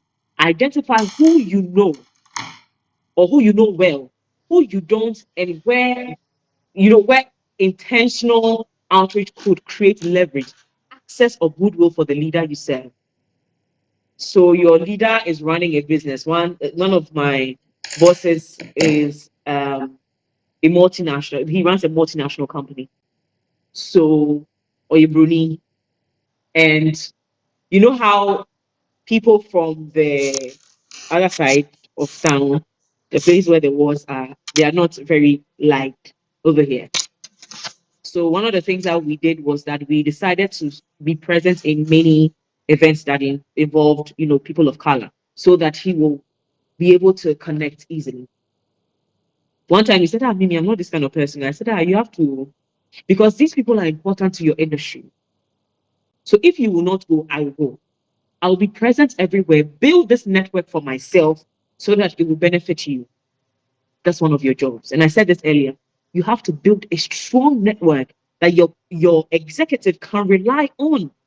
You know the president, you can enter the chief of staff's office, you can call the owner of the biggest company in the country. You are building connections, and these connections are not built by, I'm not telling you, I'm holding my ears. I'm not telling you to go and bend over for anybody, because that is not real connection. Because any woman who is in this case, I'm going to excuse the men. Any woman who does that does not build real experience or build real relationships. Because once you're doing that, you are demoting yourself, honestly. And this is fact. This is something that you need to remove. Like you have to be respected by the leaders. Like leaders are calling you and they're asking for advice, not you bending over to get access. Sometimes having access to some of these people is difficult. So it's either you have access to someone who has access to them, that those people can easily call them for you. Some people, one time someone told me that, Mimi, you have access. I said, this is not alignment. I want alignment. I want people who know me too. So it's not that I know them, but they know me too. Oh, that is Bolas BA. And when you go anywhere, once they see Victoria is going to places that you'll be asking, what is EA doing here? Where's boss himself? Boss is somewhere. EA is here to represent the boss, and they respect her presence. So that's something you need to build. Access that is credible, not access built on other things. That's very important. So you are building a network that your executive can tap into. That is how you become indispensable. Your boss will now tell you that, hey, this person, if you want to reach them, maybe we'll call them for you. Someone can tell, this person, maybe Yasmin can call them for you. Jessica can call this person for you. And you can't actually call them for them. So your network often determines your effectiveness. Who you know. Who do you know? Executive assistant. Your job is to sit inside the office and buy wache and do Gary and go and call people for boss. No. You have to have a network. Your boss says, I want to go to Pakistan tomorrow. It's like, I can call the embassy for you. And you truly can. These networks are built intentionally, silently. You have to show up in places. You have to Google places where things are happening. You have to be present. You have to build a network. You don't go there and go and found face that nobody can talk to you. In fact, when you go to places with this executive, you are also, opening yourself up for certain networks. Some people also like to engage their assistants because they know that once they engage you, they have access to the executive. Build that network. So that when the boss is saying that, oh, when we went to La Palm, this man was there. This man that owns MX24. It's like Oh, yeah, yeah, yeah, yeah, yeah. Oh, I have the assistant's number. Let me call them. Or I have the man's number. Let me call him for you. That is a valuable assistant. That's a valuable executive assistant. And this person will be difficult to throw away. Now, this one, maybe we should, Pearl, let's end on problem solving and decision support. Okay, guys. I think we have we have more slides. No, we'll end on this one. We'll end on this one. The next one we'll do it very soon. Class, let's end on problem solving and decision support. Before I continue, please, are we consuming something? I want someone to unmute and tell me that we're doing great so we can continue. I need validation here. Yes, Now I need you for your validation. you are doing very great. We are doing Thank great. you. I've Awesome, guys. Awesome. Now we can continue. Now we can continue. Thank you so much, Yasmin, Aisha, and Dinah. Thank you. My team, they're all coming here with shout. Hey guys, easy. Problem solving and decision support. This one is also very important. Because in my video that I shared, I told you that you are a strategic partner and a problem solver, which is why I want to end the presentation on this one.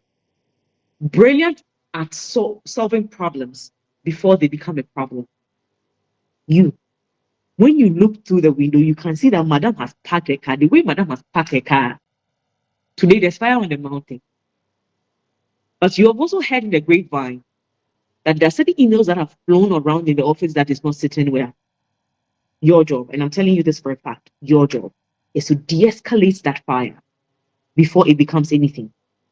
You've heard that, and in this case, social media, you've seen people posting funny things about your boss. Yesterday, we had to, at 11:40 something, I was on social media and on blogs, sending emails and sending messages for certain news items to be brought down. By morning, when I woke up, all the news items were off the platforms. My boss calls me and says that, oh, they've taken it away. I said they have. It's like, great job. And but he's still angry. But by the time that anybody will wake up and see anything, it's gone. You solve problems at the core. This one, I'm not his executive assistant, but because of the values that I possess, so he has a shoot, he's not well, he's somewhere. And I'm thinking about if this person likes things in a certain way and they are not present, this could, cause problems. Should we go in there and be the super power that makes sure nothing goes wrong? I had no business being managing that project. But for me, it is important that this person who is my friend is never represented wrongly. So that part of me shows up in every aspect of my life, unfortunately, for me. Like I've become an automatic executive assistant to everybody, my friends, my family, my part, everybody. Because you have to learn how to be a problem solver, even before the problems become problems. Also, I learned this in journalism school. And I learned this in my strategic communication class. And one of the courses I took was PR. And as a PR manager, you have to foresee crisis. You have to foresee crisis before they even become crisis at all. You have to foresee issues before they become crisis. So, like I gave you an example that if you're managing a pastor as an executive assistant, there's a young lady that is working in the new for the neighborhood. No, because it's not about the going inside, because the pastor is too disciplined to engage such a person. But when they are coming out and another person comes from somewhere and sees such a person come out, what would it look like? So you either cover the person or you will make sure they don't have access so that next time they'll get the wisdom to dress better or find a better way to represent themselves. If you have heard that your executive is being presented wrongly, your next line of action is to put together things that will present or that will make your executive look better in the eyes of every single person. So I'll give you an example. I have a friend who I decided to work on a few projects with. Now, every single person I go to, they had a certain thing they will say about this friend. I'm like, but this person I know to be a very disciplined person. Why do they have this image of him? So I took it upon myself. That's me. By virtue of me being in the person's life, everybody will see this person as a saint. Everybody will see this person as a good person, and it was a job. So I design events, I'll design posts. Sometimes I'll just post the person on my status for shaggy reasons. Sometimes I'm really, really upset with them, but I'll just post them. Sometimes I am having conversation privately with people who have a certain image of him that I think that is not right. Because I have dealt with this person, I think that they are excellent people, but maybe actions of theirs have, presented them this way, or what people say have changed. And you, as an executive assistant, your job is to also be a PR manager. Make sure your boss looks good in every situation, whatever it takes. Now, critical thinking in recent times, I'll say, would be one thing that people are struggling to deal with, because now ChatGPT is here. We are not thinking critically again. Everything we go and give it to ChatGPT. ChatGPT also can help you to make critical and informed decisions. And I think that I said that I was going to end on this one, but I want to share with us tools that we should use as executive as a good. Oh, Selassie, you are chopping 100 cities today. So the indispensable AI talk talk it, sorry, an executive assistant must have. This is a must have. You cannot not have them, because right now we are in a digital age. You cannot not have them. Selassie, you are the best. I promise you are the best. This girl, you have to give me $1 billion to give to her. Because I was looking for it. I was thinking about it. Then she just brought it to me. Now that's the job of an executive assistant. She's not my executive, but she's my project manager. But she has the brain of that. The indispensable AI talk to every executive assistant must have. And if you must have it, then you must know how to use it. 6 tools every forward thinking executive assistant should have in their workflow today. ChatGPT number one, it helps you ideate, it helps you critically think if you don't want to use your brain to do all that hard work. It helps you. Microsoft Copilot, Gemini, and I know some of you use the Gemini to design flyers and do all the interesting things. It also can do more for you. And this is where I will recommend. Lassie has a masterclass coming up teaching how to use these AI tools. When she's ready, I'm going to share it with you people. So you go on there to go and learn how to use these tools. Notion AI, Canva AI, and Otter AI. These tools, they help you work effectively. You are productive with very minimal, effort put in. And so originally we were supposed to bring back Selassie to help us explain how these work. But if she says everything here, what will she say in her masterclass? So you people, go register for a masterclass. She's teaching how to use this AI talk tools. Aisha, you're laughing. You people will learn by force. You will learn by force. So an indispensable um, with executive assistants will have to learn to maneuver themselves through these AI tools. So any opportunity to learn, this one, like I said, I'm not breaking it down, because you people, you have to go and learn at Selassie's masterclass. The future belongs to assistants who leverage technology. Technology is there. You will not learn it. You're always on social media, TikTok, and you think you are updated. My dear, you are missing out. And as you are missing out, you'll be replaceable. In fact, you'll be dispensed. They will remove you tomorrow morning. And it will not help, because we are trying to build a people that know how. They know the ways and means to get things done. So the goal is not to become an assistant who is needed for task. The goal is to become an assistant who is trusted with outcomes. So the habits, yes, let's do habits quickly. So can I do habits? Yes, let's do habits quickly. Let's do habits quickly. The habits of the highly effective executive assistants. The habits of highly effective EAs. The pattern consistently demonstrated by the executive assistants, leaders never let go. This one, if you show up every day in this character, in this posture, your boss will always be asking, how much do you need as increase of salary so that you will not leave me? anticipate needs. This one we've talked about. And thank you, Selassie. We're going to end on this one, okay? We're going to end on this one because this one, two speakers talked about it. They anticipate needs. As my boss is coming, he's going for a meeting. What are the documents? What is the detail of this meeting? This meeting, he's meeting with the communications um, minister. They are going to be talking about digital. What does he need? How must he sound in the room? Knowing that my executive is from the 80s and he's rarely keeping up with the AI conversation or the technology conversation we're having, what do I put in his document for him to either peruse through whilst going to the meeting or read at the meeting? That is your job. They protect confidential information. Your mouth, our parents will tell you, Tuanu Adroka. Those who don't understand tree, put padlock on your mouth. Don't have mouth diarrhea, you executive assistant. And then my boss went here, and my boss said, oh, that's my boss's friend. Your boss is not your conversation. When you leave the office, any conversation about your boss is killed unless it is with him. They manage time effectively. By the time your boss will close by the day, he has done everything he said he would do because you are present, because you make sure it is done. They remain calm under pressure. It's you that have temper. When the boss flares up or when a worker flares up, you are flaring up and following them. You have lost your job. You have lost your job. You don't have a place here. You should be gone. Because you have to remain calm under pressure.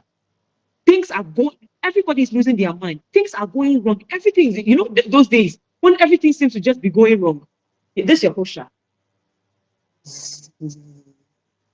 How do we fix this? You are the calm in the chaos. That is part of your job description. You are the calm in the chaos. You cannot spiral. You cannot lose your mind when everything is going wild.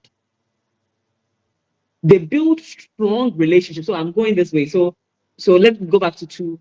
They communicate clearly. This one the ladies talked about, and I'm going to reiterate it. You are not the one that when you finish talking, you're like, you say what? What do you mean by what you said? They are not coming to get definition for what you said. You communicate clearly, which means that you are getting effective feedback. As Yvonne taught us today, the end of every communication, like a full conversation is not, if never had, if there's no feedback. They are solution oriented. Every day you are the one who has problem. Every day, everywhere you are the one presenting problem. What's your own solution for that problem? So you are a solution oriented individual.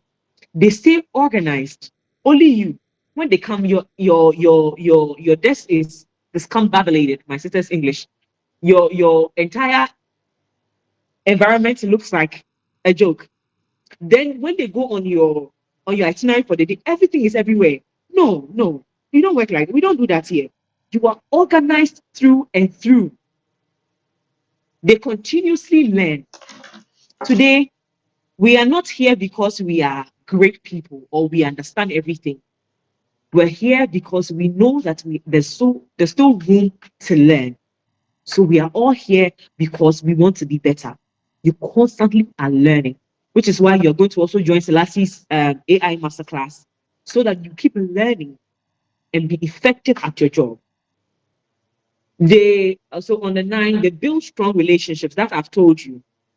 Build strong relationships is important for both you and the executive as well. They represent their leaders well. I said it before. Don't go about looking like a joke. You cannot look like a joke representing your executive. It's wrong. It's unacceptable. It's a no-go area, and you should never do that. Even if, so those who get so unprofessional that they want to be hanging with their executives, and I dare say this, even if you have had any form of relationship with your executive, when you are working with them, you are professional through and through. You don't show up like you are the one who is opening your backside for it. No, you can't do that. If you are unprofessional enough to go to that tangent, you have to have the sense to remain calm and remain professional in every situation you find yourself in. So that is the final part of this one, that they represent their leaders well. Don't go about letting people ask, now why say we should be waiting for another. No, don't do that. Once they see you, they'll either think you are the boss or you are the boss's executive assistant. There should be, you are either that or this. You are either the boss or you are the boss's executive assistant. People should not think that you are the joke. No. Once they see you, you should command respect. And these habits, if you possess them, you are one highly effective, but also you are also very indispensable. No executive will let go. Rather, they will equip such an assistant to become a manager of a brand like Victoria is doing now. Like I see Yvonne, the boss got a government appointment. He says, I'm not going with anybody. Yvonne is who I'm going with. I'm calling her back because this is the girl that can get the work done for me. And every single time when I sit with this man, he talks about her so highly. It's fascinating. I want us all to make sure, like I said earlier, the goal is to become an assistant who is needed for tasks. The goal is not to become an assistant who is needed for tasks, but the goal is to become an assistant who is trusted with outcomes. When they need watching boards, then they are calling you. But when they're talking about productive, conversations, they are not calling you. No, no, no, no. That should not be your portion. So having said that, we're going to take questions if we have the time, Selassie. If we have the time, these are the areas we're looking at, questions to come from. But if you can do anything outside this, fair enough, we can do that. But this is where I drop my mic and hope that I have impacted every single person on this call to become an indispensable executive assistant. Thank you all so much for coming. I'm excited that we've done this. God bless all of you. We take questions now. Selassie, thank you. Thank you so much, Mimi. Thank you. Thank you. I've learned a whole. Yasmin, thank you. Yeah, thank you so much. I'll take questions now. Thank you so much, Yasmin. I appreciate this. Yasmin was my producer. Oh, she gave me fire. That girl is a powerful young lady. Oh, she gave me fire. This girl was the one that taught me that you can be an honest personality and a joke at the same time. She said, if you don't come early, you're not going on air. You're laughing. I will still pay you back. Don't worry. For that thing you did to me, I will pay you back. Don't worry. Yeah, but I have my utmost respect. Please, I'll take questions now. I'll take questions now, please. And then the other speakers are also here to also answer some of your questions you would want to ask. Jessica, me, Mebu, I need questions. People ask questions, please. Aisha is here. Let me see the other people that are here. Ifwa, Edinam, Yvonne, Rochelle, Opokia, Dorothy. Yes. Let me see if I can get more people, more names. Okay. Yes. Okay. Okay. Okay.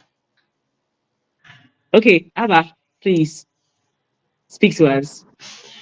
Hi, Mimi. Good evening. Thank you Hi. so much for your wonderful presentation. You did so Thank well. you. I've learned a lot today. And so you've spoken so much. I want to ask a question. Mhm. From whatever you've said so far, I can tell that you live in a No, way, you live your life around your boss. Yes. So how do you go about your personal life then? Because life has to go on for you. I have to go on, dear.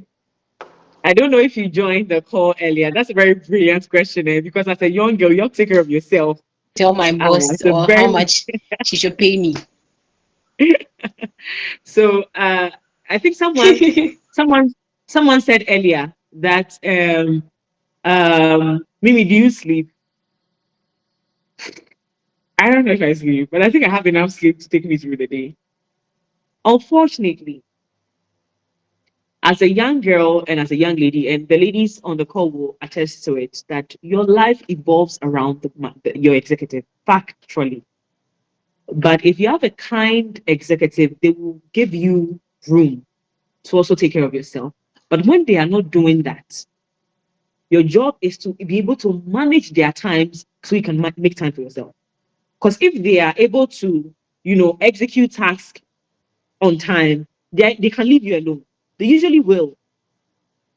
They will leave you alone to live your life. If you have an extra kind leader, then they will say that, oh, these days take time of all, take this thing. And some of them will even go as far as book vacations for you to go and rest. Some of them are that kind, like mine.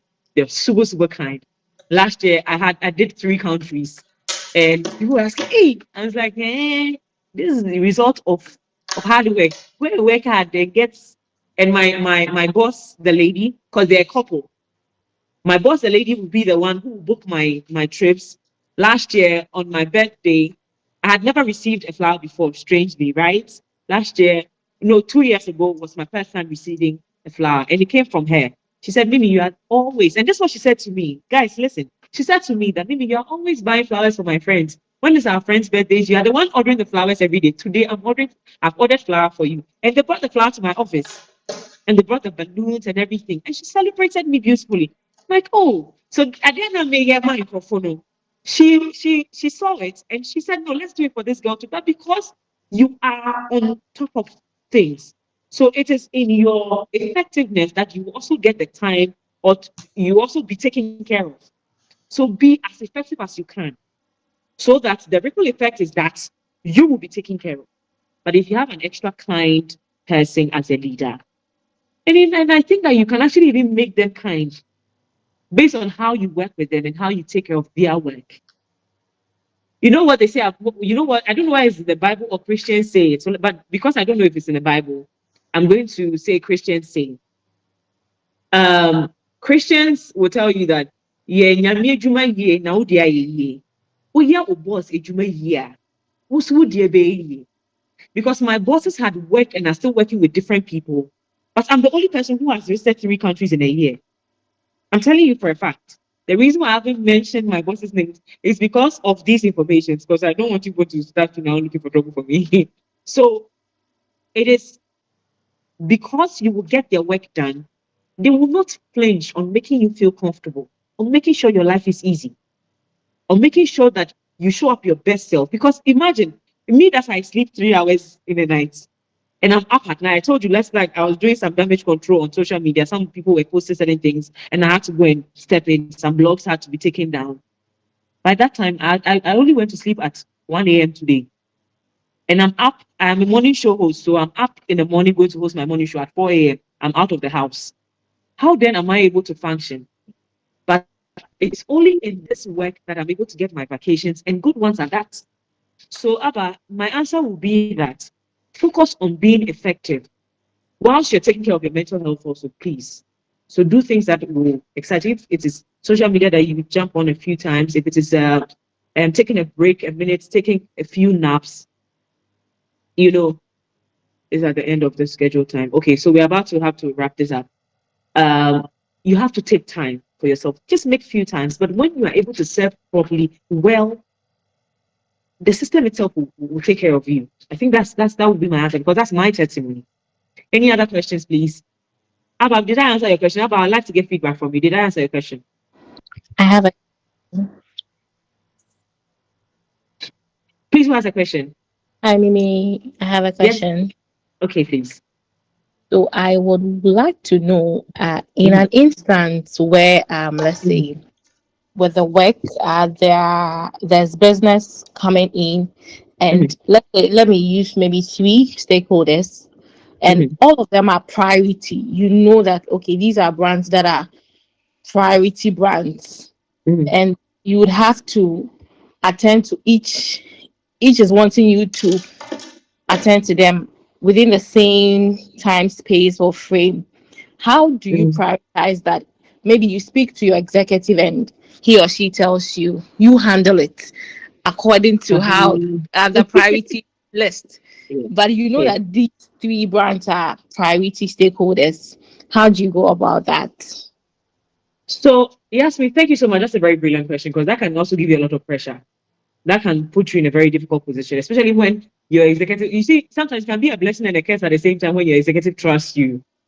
But the thing I would say, and what I would do, what I usually do in such cases, is that I will see whose relationship matters the most, and they are all priority. That's where you're coming from.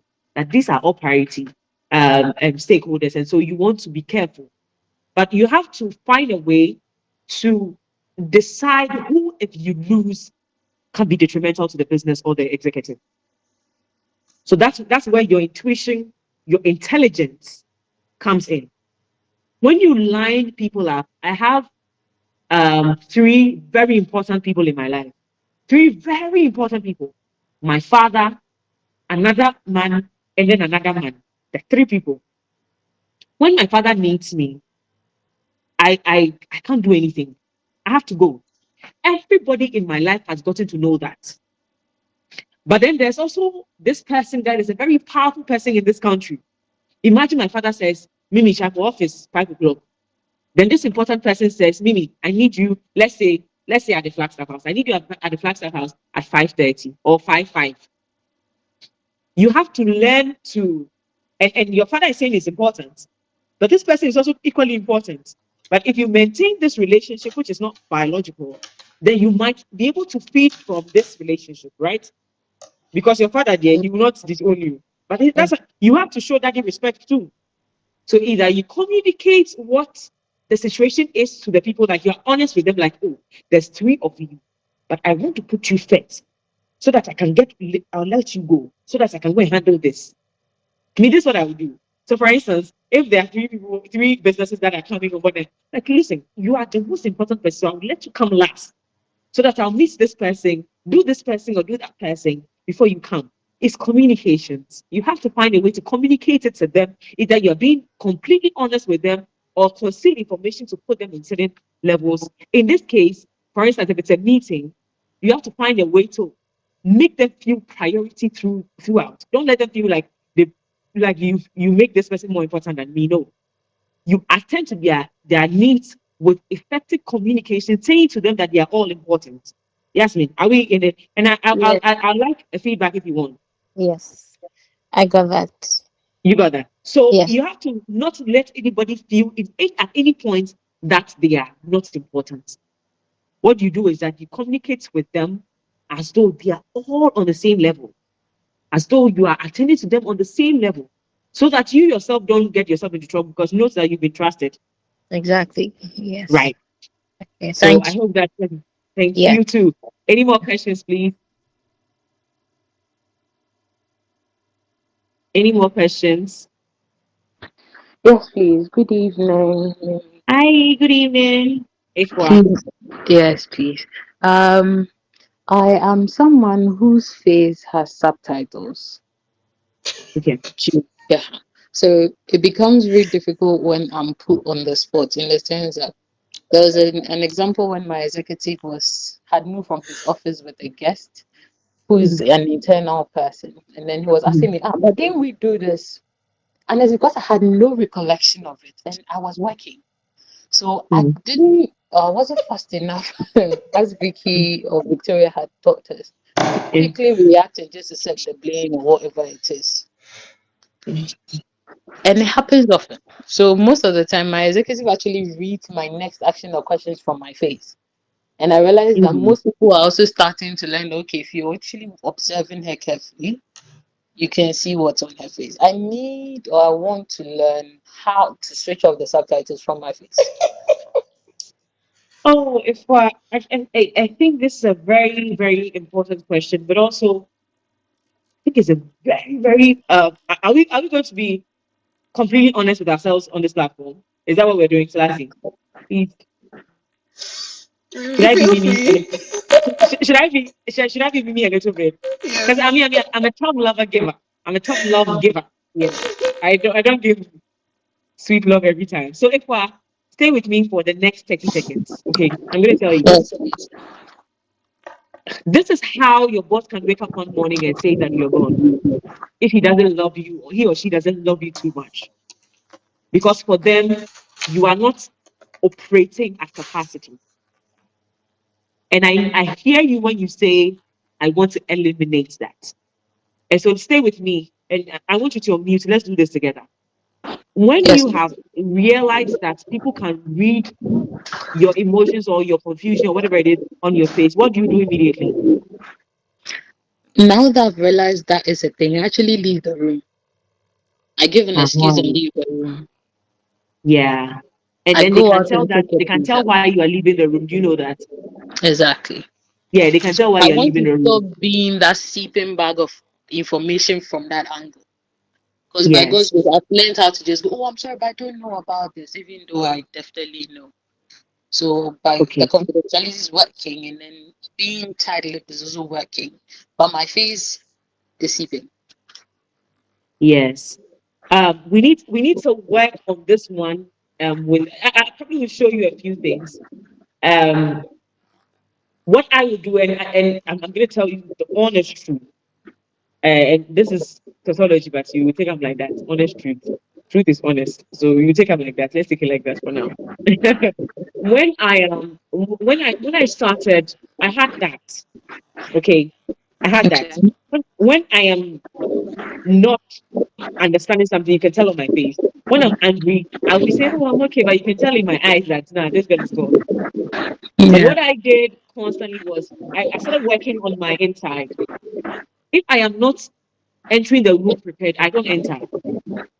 Okay. If I'm not entering the room prepared, and that's something Victoria said, and I think Yvonne also mentioned. Be honest with yourself with what you know and what you do not know, so that you are asking questions before you look like a joke in front of anybody, or you look predictable in front of anybody.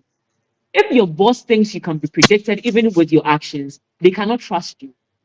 Even though they know you will not send messages across, or you not verbally open, your mouth and say things, they cannot trust you emotionally. They don't think you have things together if your face is giving you away every single time. So you work on the inside. When I am going into the room, I'm clear and that's what I said earlier. You're clear on what the conversation is going to be in the room. Don't be whisked into a room and hope that you get it. No, you are asking questions. Even if you're being whisked, you're asking questions before you get there. So that when you enter there, you are prepared for any missile or bomb that will be thrown at you. And when you are not getting an information, be confidently honest about it. Oh, I don't have an idea about this, but if you give me a few minutes, I can get clarification on this for you, or clarity on this for you. Do you get what I mean? Yes, please. Is it working? Yes, it does. It is. I think Awesome. number three is something I started practicing about 3, 4 months ago. So I'm Mm. getting that now. And then it's about the getting West into the room. So as you put it, I think I need to ask questions even in the whirlwind before I enter the room. But Yes. most of the time they actually push me in and I even realize, okay, all right. So yes, then I So recalibrate and go in there. yes. So there's this thing that the LAPD, that's the LA Police Department in the US, Department. does. So they have a front desk information center that is like within Monena, you have not been effective on the grounds. They go and put you at the front desk and they tell you that when informations are coming to you, especially when there's like a riot or something and people are coming to the police station and asking questions, this is your answer. And I learned this from them. This is your answer.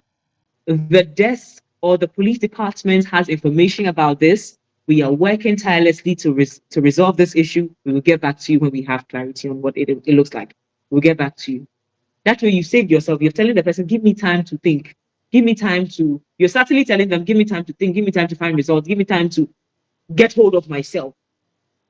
Do not let this continue. It doesn't help you. It Yes, makes you please. look not trustworthy, and they might love you with every fiber of themselves. But in the next few months, if you don't work on it, I guarantee you that there'll be a deputy executive assistant with you, and that deputy is going to, if they have what you don't have, they're taking your position. Yes, please. Yes. Thank you So very please, let's do much. that. Let's do that. Let's do that. Let's be conscious. Get all information. Talk. In fact, defer with even your boss. I need all the information with it. I need all and be noting things down if you're not doing it yet. I'm a forgetful person. I have four gadgets. I have a laptop. I have an iPad. I have two phones, but I have a book. This is me every day. I'm writing because I'll forget. Me, I have a 16-year-old I'm raising. I have a very troublesome assistant. She's intelligent and very, very too confident. I want to fire her. And then I have Cliff, who's over here. His name is Val. When you see him, I have a videographer who's very, very stubborn. He's also in charge of my media. And then I host the morning show. That's him giving you 4 thumbs up. He's not effective. Don't mind him. Then I host the morning show. Then I am an executive assistant to 3 people. And I'm on a committee. I'm in a government committee where I play a role of an advisory person on it. Imagine my life. So I have a pen and a paper with me every single day. No, I have a pen. I'm writing every day. When I am on my phone and I open the notes and put it there. So I can have a repetitive information on all my gadgets. But it has to be there. I have to remember. So your result will be that you get all the information that you need, but also jot things down so you don't forget, so you don't win, mess things up for yourself. Please, was this helpful? Yes, please, it was. Thank you very much. Excellent, excellent, excellent. Thank you so much, Ifua. Any more questions?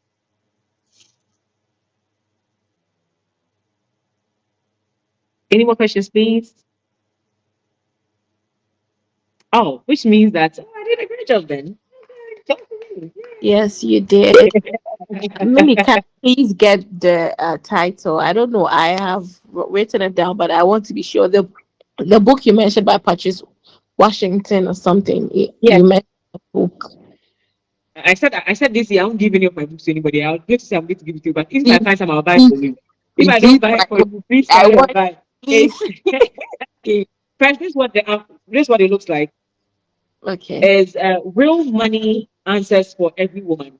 Real money answers for every woman. okay. Yes. Real money answers. Okay, so I got it right. Okay. That's what I've written Yes. down. Patrice Washington. Yes, please. Also, so last week, quickly, whilst we're waiting for the next questions or not, please come unmute and tell us about your masterclass on AI so that my people can register, please. So, last are you with us? Yes, I'm here. Okay, hi Perfect. everyone. Please Thank give you, us details Mimi. about the. You're Hi. welcome. Okay, so my masterclass is titled AI for Self-Development.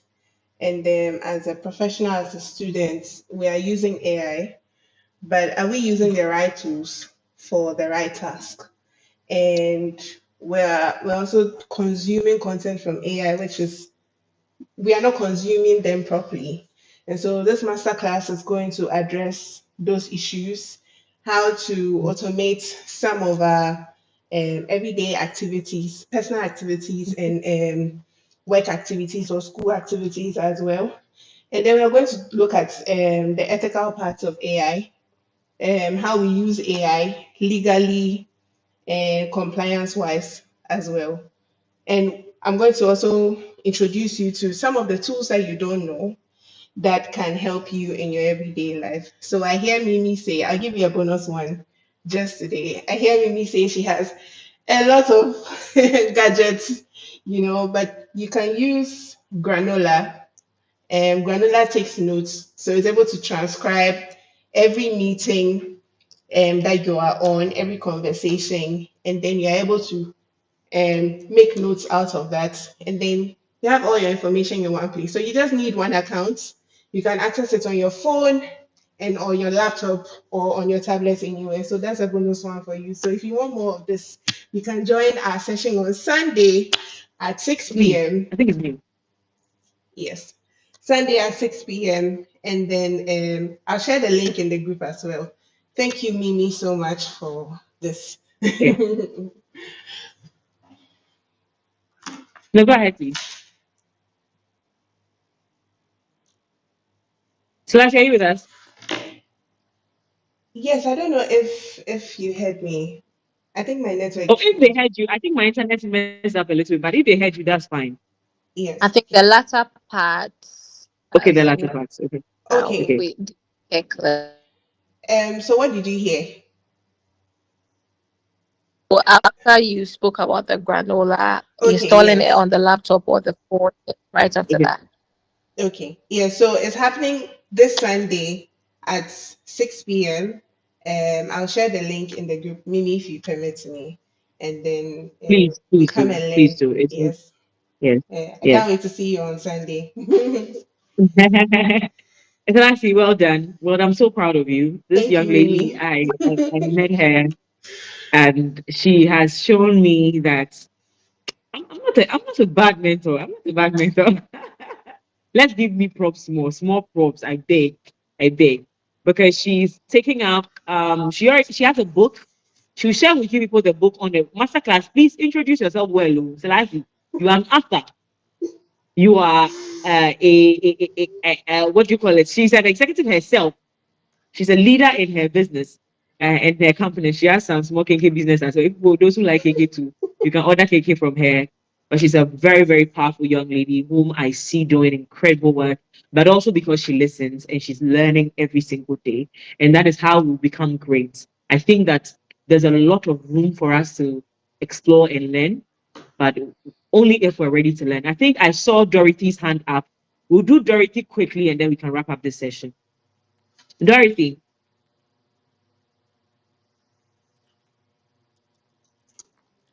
oh, did we lose Dorothy? I think Dorothy is gone. Can I please make a request while we are waiting for Please go Dorothy? ahead and make your Okay, request. so Mimi, I would like to request if there's any job opening or job opportunity for Mhm, whatever we've discussed here, mhm. please Yes. kindly do look me up because I'm job hunting at the moment. Lovely. Yes, Lovely. Lovely. Lovely. Victoria, should be out here. thank you. So we will definitely, and that's also, let me tell you guys why I'm doing this. And I didn't say it earlier. So I think this is an important time. I think I want you to take a video of this. This is why I am doing this. This is why I'm doing this masterclass. And I'm going to be completely honest with you guys. In the last 5 years, I have worked with my bosses to places, to rooms where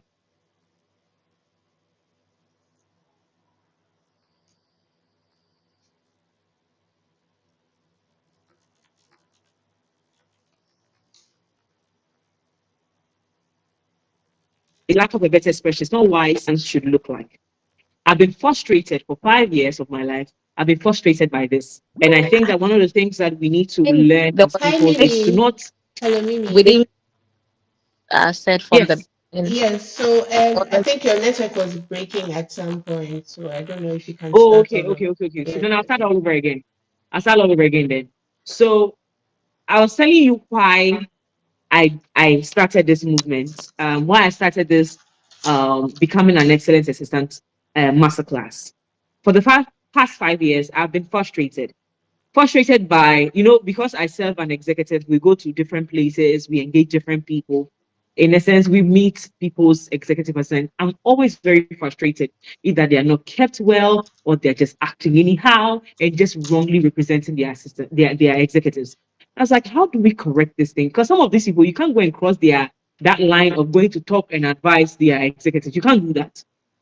So I took it upon myself that I would one day put together a class that will raise the next generation of young people who will become executive assistants to be more, hands-on and ready, both mentally, physically, and emotionally ready for the job. So that the next group of executive assistants, if we are not able to infiltrate these ones and get them to do well, maybe the next generation of executive assistants should do better to teach the other ones how it's done. So by way of being frustrated, I started this journey. Personally, and I told you guys earlier, personally, I'm a fixer. So anywhere I find problems, I fix. But it was also important for me to create a community of young girls, especially who will not have to do too much to get into the job market. Because some of these girls, the reason why you see them behave like that is they put them through too much.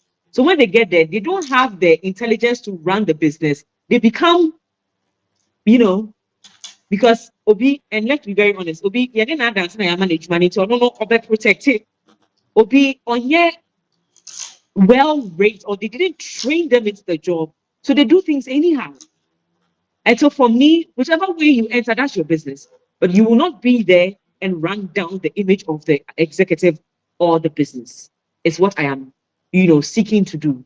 So what I said was that we're raising the next generation of executive assistants to be leaders who are leading from the back, not errand girls and boys. They are problem solvers, not mannequins or things living in office, just creating their own different problems. So that's why I decided that we'll do this. And I'm grateful that we are receiving feedback that says that the next generation of executive assistants are ready to be great at what they do. And executives will not struggle again. You people are coming to become executives. So when you have this knowledge, you're able to raise the next generation of executive assistants who are effective, who are excellent, who are emotionally sane to do the work and do it well. So that's why I started this journey. And so, Yasmin, you are right. We're also creating a network of people. So, like I said, I just put you on an AI event, which is going to teach you and equip you. Out of that, so the community we have on the WhatsApp, we're going to stay there. We will post job opportunities, we'll post event opportunities, every opportunity there is, we will make it available so that we keep learning and growing together. So that is why I started this. And Yasmin, I know that we'll be able to solve this issue in no time. Trust me. Thank you And trust God. I'm very grateful. Thank you very much. You're always welcome. You're Your always welcome. sisters Thank as you, well, Sydney. Yvonne and Victoria. Thank Oh, you. amazing girls. This guys I learn from them every day. Whatever what they shared has impacted me. Yes, I've Yeah, learned a lot of you ladies yeah. this. I'm so It's happy. powerful. I was not in the best of mood today, but this has really enlightened me. This Hey. Now send us pizza. Send us pizza. I will. Well, ladies and gentlemen, we said we were going to do 1 hour 30 minutes. We've done 2 hours plus. We've done well. I want to put my hands together for every single person who joined the class. You people are absolutely amazing. And I know that we're not leaving here as ordinary people. We're going home with substance that is going to guide and help us to do great wherever we find ourselves. Our leaders will begin to look at us and be like, you go through this before. You're different. You're doing well. You're doing great. And that's what I want you to see.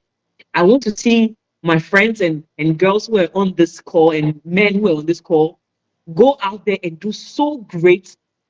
They become what Victoria is going to become, a manager of a business. Like they're so trusted. The executive will tell you that, listen, being my assistant is so small. Let me give you part of the business to run. That's how much I want you to be trusted. That people will leave projects in your hands, trusting that you will get it done. I don't know if we still have T. Is T still here? Oh, I think T left us. T is from the US. She was going to give us a little perspective on how things are done over there. But on our next call, she will be one of my speakers, and she's going to represent as a leader who will tell us what they expect when they're looking for assistance. You see, because also we can be doing all of these things, but they have their expectations, and we need to know that as well. We need to get in the heads of the executives and know what they're looking for. Having said that, God bless all of you. Thank you all so much. Before we got on the call, I was so scared. I was like, how are we going to pull this off? God is going to be in control. I was praying that this impact that I want to create or I want to have on all of my young people that have signed up will not be one that they will not, value, but this will be impact that will change their lives completely, like actual impact. And I pray that what we've discussed here will not just be hearers of the word, but also doers of the word. We'll go there and implement effectively the things we've learned here. What I would also do now is that I'll share the slides with you. That's what I can do for all of us. I can't give you money. You didn't pay me, but I would share the slides with you so that you on your own study it. I took time. You can ask Lassie. This is not AI work. I took time to put the pointers together because these were practical examples of my life that I needed and the things I've observed that I needed us to learn from. So I'm going to drop the slides in the group. Like I said, this has automatically become a community. We're going to help each other. That when you have any problems, you can just slide into my WhatsApp. We can just quickly have a conversation so that we can all learn and grow together. God bless all of you. And we'll see you on our next masterclass. I am not promising, but I'm hoping it will be an in person where we get to learn and, just commune together. How about That that? would What do you be guys so think? great. Powerful? That would be so, so, so. That Yay! would- So you will bring sponsors. We Let's get that done. agree. that would be so Yes, I great. think an in-person will also be fantastic. Sure. Let's Please, do I that so want Thank that you. I want to chip in yeah. something. So it's Please go about ahead. me.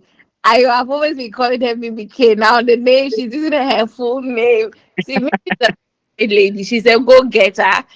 And I Oh haven't God. said this about we've had our work fights and everything, but Mimi Hey. Mimi is very hardworking. See, she always wants to work every time. She wants Mhm. rest. She always wants to work. Oh yeah, Juma Debia, doubling, multitasking, and everything. She's a very great woman, and I'm so so so happy I actually joined this. And it was because it was from her, not because I've seen other ones. I don't know. There was nothing pushed me, but I saw this and I was like, oh, it's Mimi. I'm definitely joining, and I'm so so, so Oh, happy about this. Thank you so much, Mimi. Please, yeah, that's me. whatever I Mimi said, is, my producer, this girl give me fire. oh, Everything what we do, we're in my CEO's office. Hey, me producer, man, yeah, you come in. And it was all on one thing. And I'm going to tell you this, and I didn't haven't said this to her, but it was all on one thing. And I admire that about her. She said, "Let's get the job done when we have to get it done. No lateness. Let's be effective and let's do the work well." And that was her fight with us. And I think that that has also taught me a lot. So thank you for being a wonderful producer. You were absolutely thank you. hands on. I love you. I love you. If Love I you. meet you again, we'll fight. If I meet you again, we'll fight. I promise you. Thank you so much, Mimi. Guys, thank you all so much. Let me leave you a note. It is, oh, it is almost 8 o'clock. It's almost 8 o'clock. It's 7:58. Oh, 2 minutes to 8. That's a lot. We've done enough. So, like I said, I'm going to share the slides with us. Let's go through it. Let's take time. Let's learn. And when you have any questions, you have my number on there. Just slide into my DM. Let's keep learning and growing together. It's a community. We're building each other, and that's what we're going to do. Have a good evening. I love you all. Have a fantastic evening. Hi, have a good evening too. Bye.